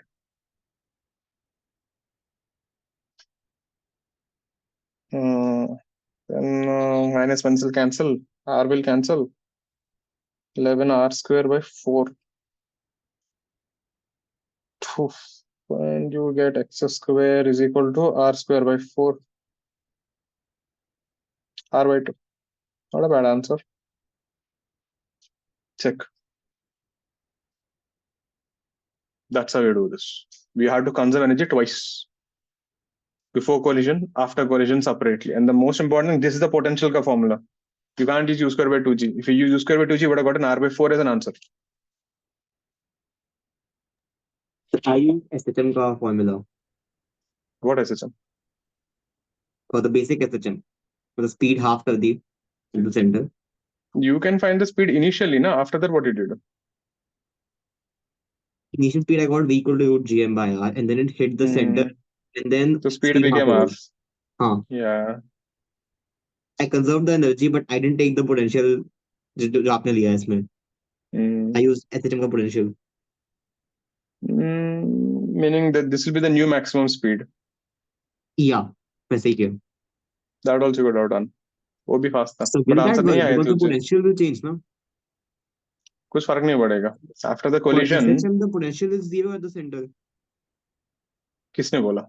You mean is 0? SHM. SHM में U mean is 0. Maximum, sorry. नहीं हो जाएगा वैसे फिर भी, I think. You'll get the answer. That is actually faster. But is this clear, everyone? Why didn't I get it? Check karo. You must have goofed up somewhere. Clear, na, Anika? Kush, Rehan? Why people are so tired today? Because of the tunnels or because of the rains? It didn't even start rain.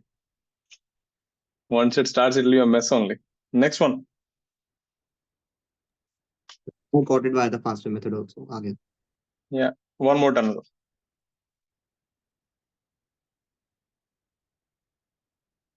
So we have a rope here.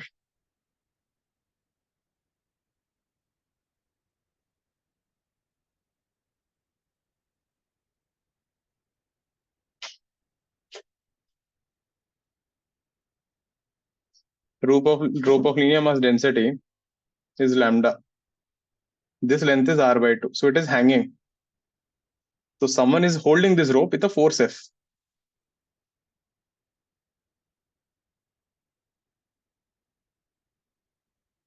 The rope is held at rest, hanging in the tunnel. Now G is not constant.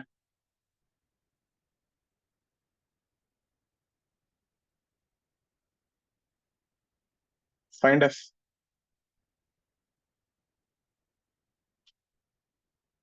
And let me ask you this also. Find the center of gravity of the rope.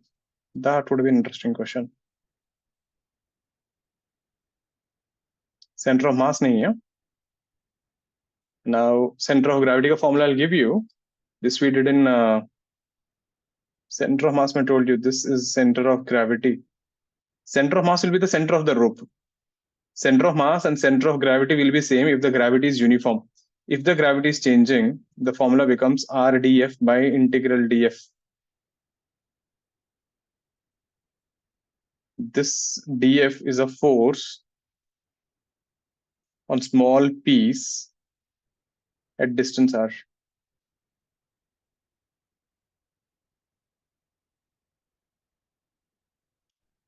If you look at the formula, right, if the gravity was uniform, dF will become dmg, dF will become dmg, gg will cancel. You end up with integral rdm by integral dm. That is the center of mass formula. This is a more powerful formula than center of mass. So in case you don't remember center of gravity, this is the formula we have to use. So basically in this case here, center of mass and center of gravity will be different.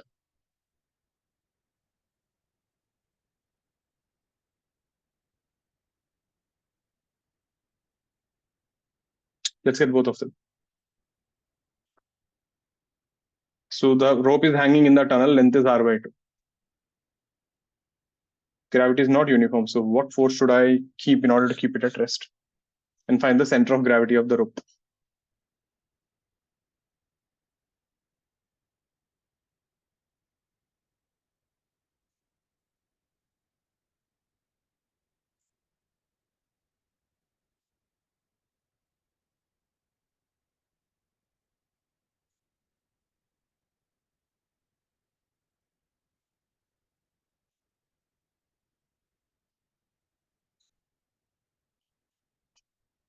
Lambda, M lambda by R. Okay. Let's see. I don't know the answer. How to integrate? Don't take center of mass and say mg. That doesn't work. Force is not linear here. G m by. Actually, it is linear here. Force. Okay.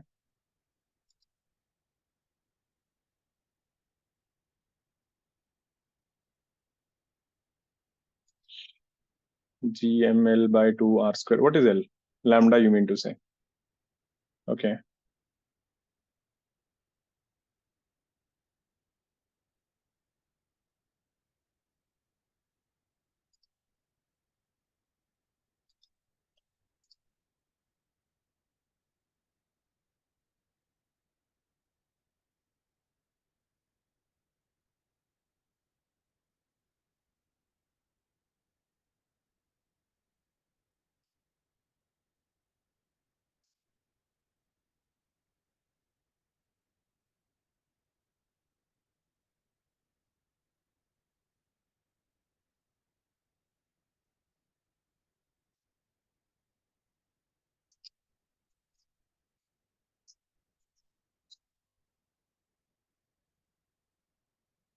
See.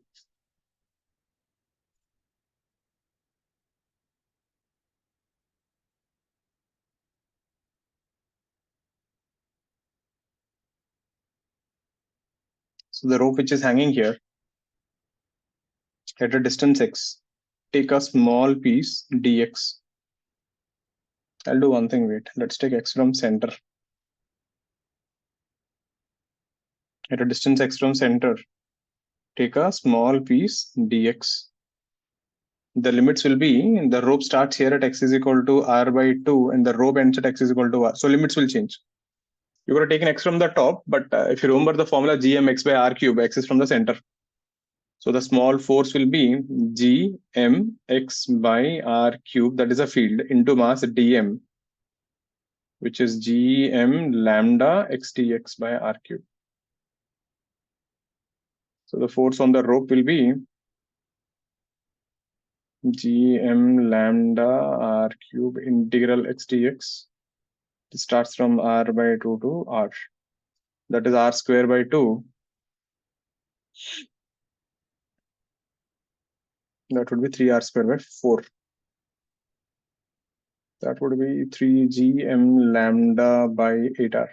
Have a look at this. Yeah, and the center of gravity ka formula is integral x df by integral df. You can substitute that thing directly here. Gm lambda x square dx by r cube, limits again will go from r by 2 to r by integral gm lambda r cube x dx. R by 2 to r. So the gm lambda, everything is anyway constant. You end up with integral x square dx by integral x dx.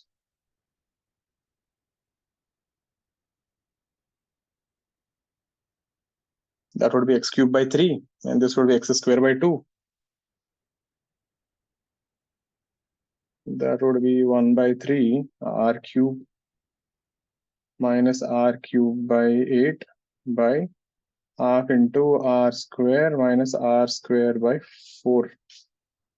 How much is this? 2 by 3, 7 by 8, 3 by 4.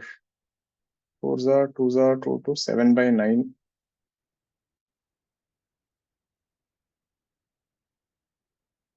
That's the answer. Yeah. Got it, Ishan. Check it out, everyone. That's how you find the center of gravity. The center of mass is at 3r by 4, midpoint of the wire. But center of gravity is somewhere else. Center of gravity definition is wherever there is more force, that is where the center of gravity would be that side. So in this case, you can clearly see there is more force on the surface than the center. So that's why it is the center of gravity is more towards the upper side. All clear with this? Have a look at this. It's a pretty good one.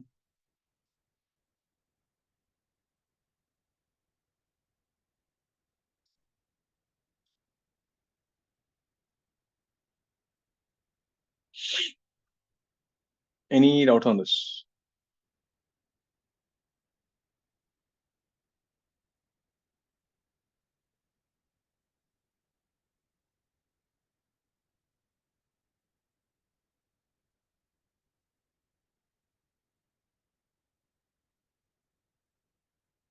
Clear?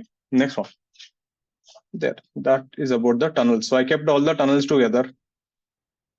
Right. So those are the minimum variations.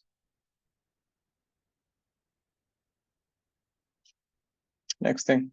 Tunnels are boring. Let's see something else. Space elevator. So we have a rod like this. Mass m. This is also r. This rod is rotating around the earth with some angular velocity omega. Meaning how it is rotating, it is always radial like this.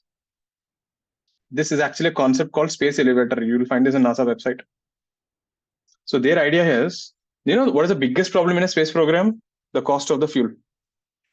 When you're launching rockets, it requires a lot of fuel because it is like this thing saying, the fuel which you're going to burn at a height of 200 kilometers, you have to carry all that fuel. No?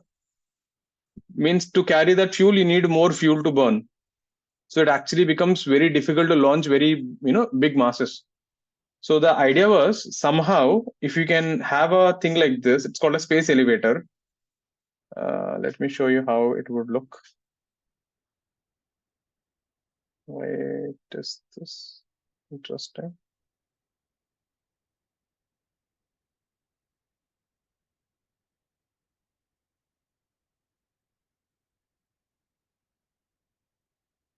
It's a hypothetical concept, but yeah, theoretically it does work.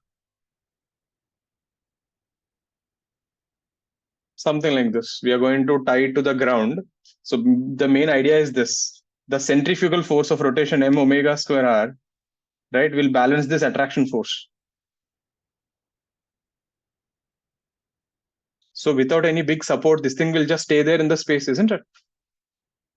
And now you can send all the parts, whichever you want, the rockets here, and you can assemble them and launch rockets from here. Since the gravity is less, you don't need to put a lot of fuel.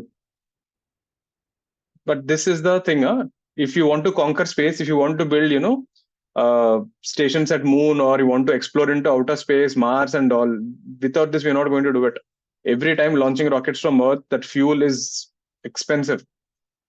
This is a futuristic thing. Maybe now it looks weird. Maybe 500 years down the line, maybe it would be possible if we still exist.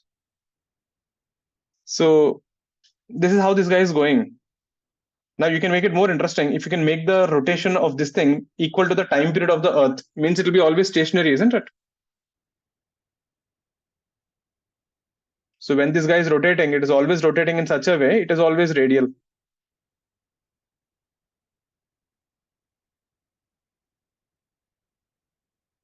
Getting it? So the rod rotates around the Earth. It's not touching it, it's just above the ground.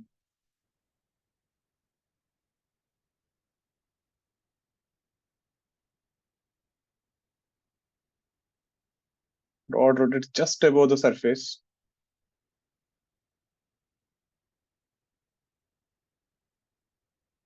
Right? Always radially.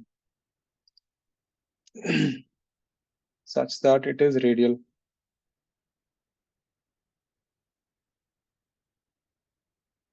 Now, this does not happen for whatever velocity you want. So find omega so that this can happen. So this guy should rotate with a certain angular velocity, only then this will happen. This mass is small m and r. Planet ka mass is m and capital R. So the radius of this thing is also r.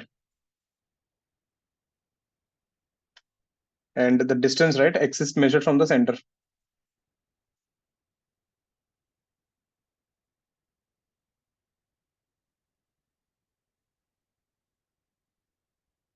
So find omega,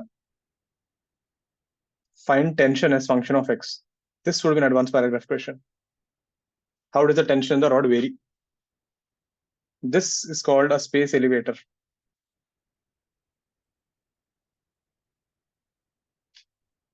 So if you can construct 4 or 5 of them like this, and if you can join them, you'll get a ring. Just like Saturn, Earth also will have its own ring. And let's say when Earth gets polluted and you want to leave, you can just take the ring and leave. See?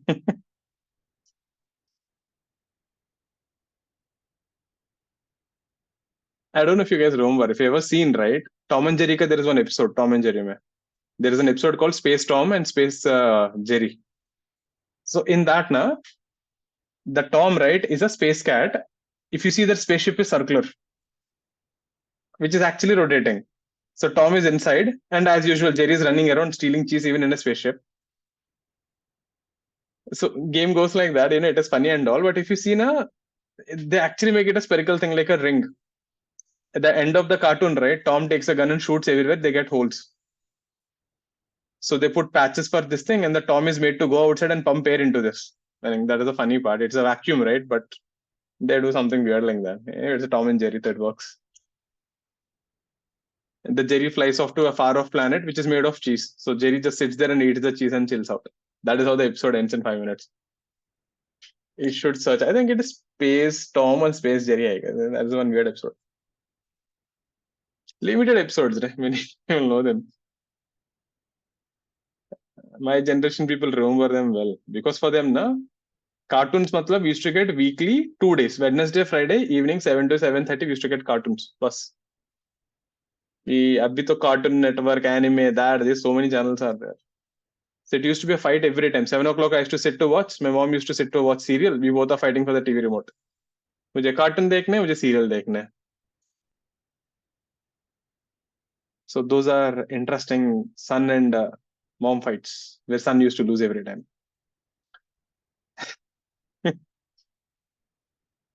Let's get this. Finish off. Last one for the day.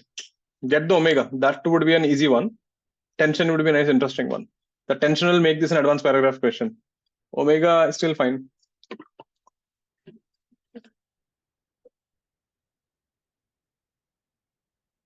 So the net gravitational force should be equal to the net centrifugal force.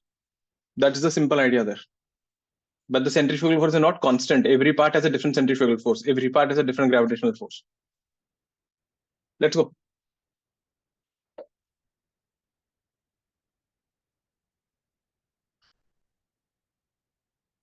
The biggest problem with this thing is, if you want to make it rotate with the Earth, the center of mass of this rod should be at the something called geostationary orbit. We'll see later on. That is at a height of 36,000 kilometers. So the biggest problem we have in constructing this, money is anyway a problem and people are not interested. But assuming all that is fine, the technical problem is the kind of tension you generate on these corners will be exceeding almost 120 gigapascals. The strongest materials we have right now on Earth, mild steel that we use, which can withstand 5 gigapascals. But we have one more material which can actually withstand such kind of pressures, carbon nanotubes. These things can exceed 200 gigapascals. But the problem is, the longest we made so far is 15 centimeters. We just need 36,000 kilometers ka wire. So that's the problem. Anyways, let's see.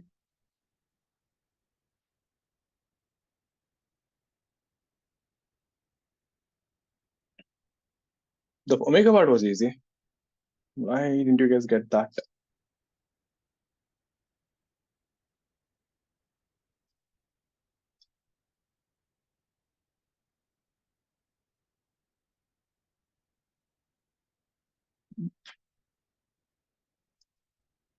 GM by Rehan, I think that looks right. Let's see.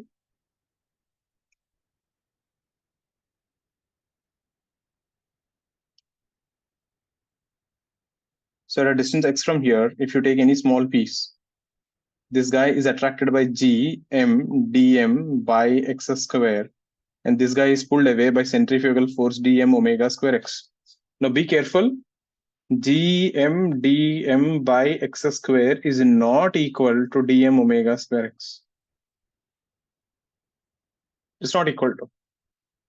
You know the meaning of that? You're saying every section ka centrifugal force balances every section ka gravitational force. Isn't that wrong? Think about it. This part will have more centrifugal force. This part will have more gravitational force. The actual equation would have been like this. If you actually draw the FBD, you will realize this. That small dx, the forces are tension plus dt. There is a tension also in the string. This is tension dt. This is centrifugal force dm omega square x, and this is the gravitational force gm dm by x square. That is the actual equation. Yeah, but I can do this thing.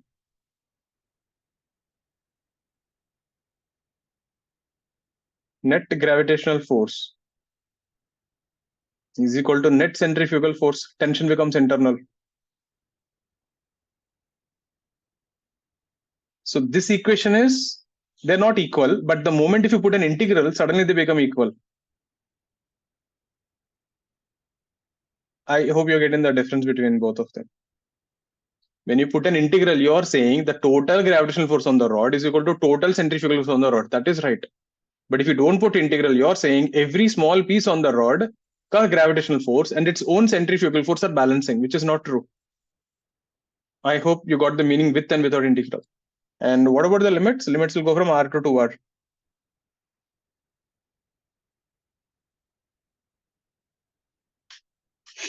It is respect to dm, right? Come again? It is respect to dm, so I have to write dm some. I didn't get what you're saying. Adrit? Write it Adrit, lambda Varun. dx, right? लिखेंगे ना lambda dx will write. अरे Saina, how it will be same, right? God means you're saying every particle is independently rotating about each other, right? That means there's no connection, na? Tension is zero between them. Isn't that what you're saying? So if you integrate this guy, you will get gm lambda.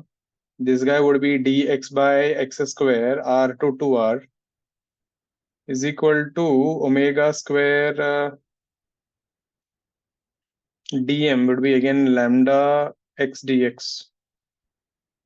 There, it's an easy integration. So this would be gm lambda by 1 by 2r lambda omega square by 2, that is 3r square. Lambda goes off, 2 goes off. Omega square will be gm by 3r cube. Omega is root over gm by 3r cube. Yeah, right, Lakshika, you got it. And then what about the tension? There, we get it from this equation only here. We can clearly see dt plus dm omega square x should be equal to gm dm by x square. So we can integrate that.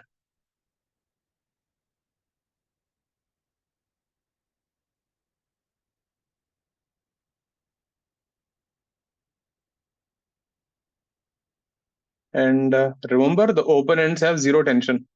So this will go from 0 to t, this will go from r to x. So this would be tension, and that would be lambda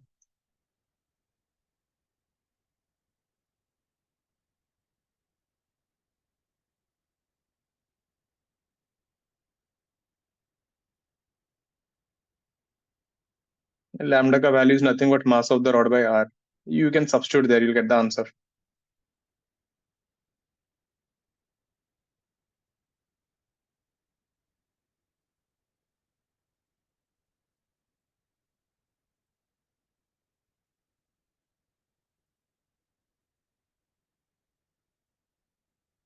Clear?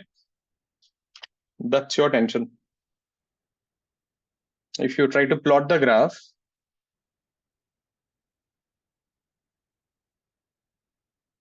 the tension starts somewhere here at x is equal to r. It goes to a maximum value and becomes 0 again. Remember that in the rod, the open ends have tension 0.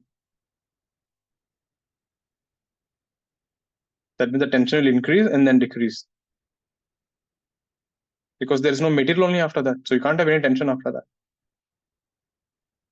So if they want to really ask you more, they can ask you find the point with the maximum tension. That would be more interesting. But it is not difficult to calculate.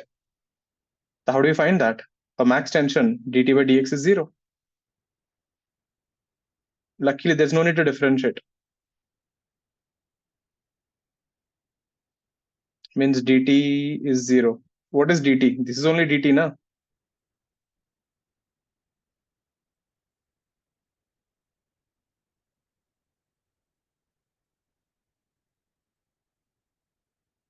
So directly you can put that dt 0. There's no need to differentiate again. That would be gm dm by x square is equal to dm omega square x. Dm dm will cancel. We get x is equal to omega square is gm by 3r cube. Gm will cancel. 3 to the power of 1 by 3r. That's the value there. The maximum tension occurs at 3 to the power of 1 by 3r. Cube root of 3. So there are multiple things I can ask you. Find omega so that it is in equilibrium, find the tension in the rod, find the point with the maximum tension, plot t versus x graph. That's what makes this question a proper advanced one. Clear with this? And you guys have an idea where we did similar like this, not exact one, something similar. Anyone has any idea?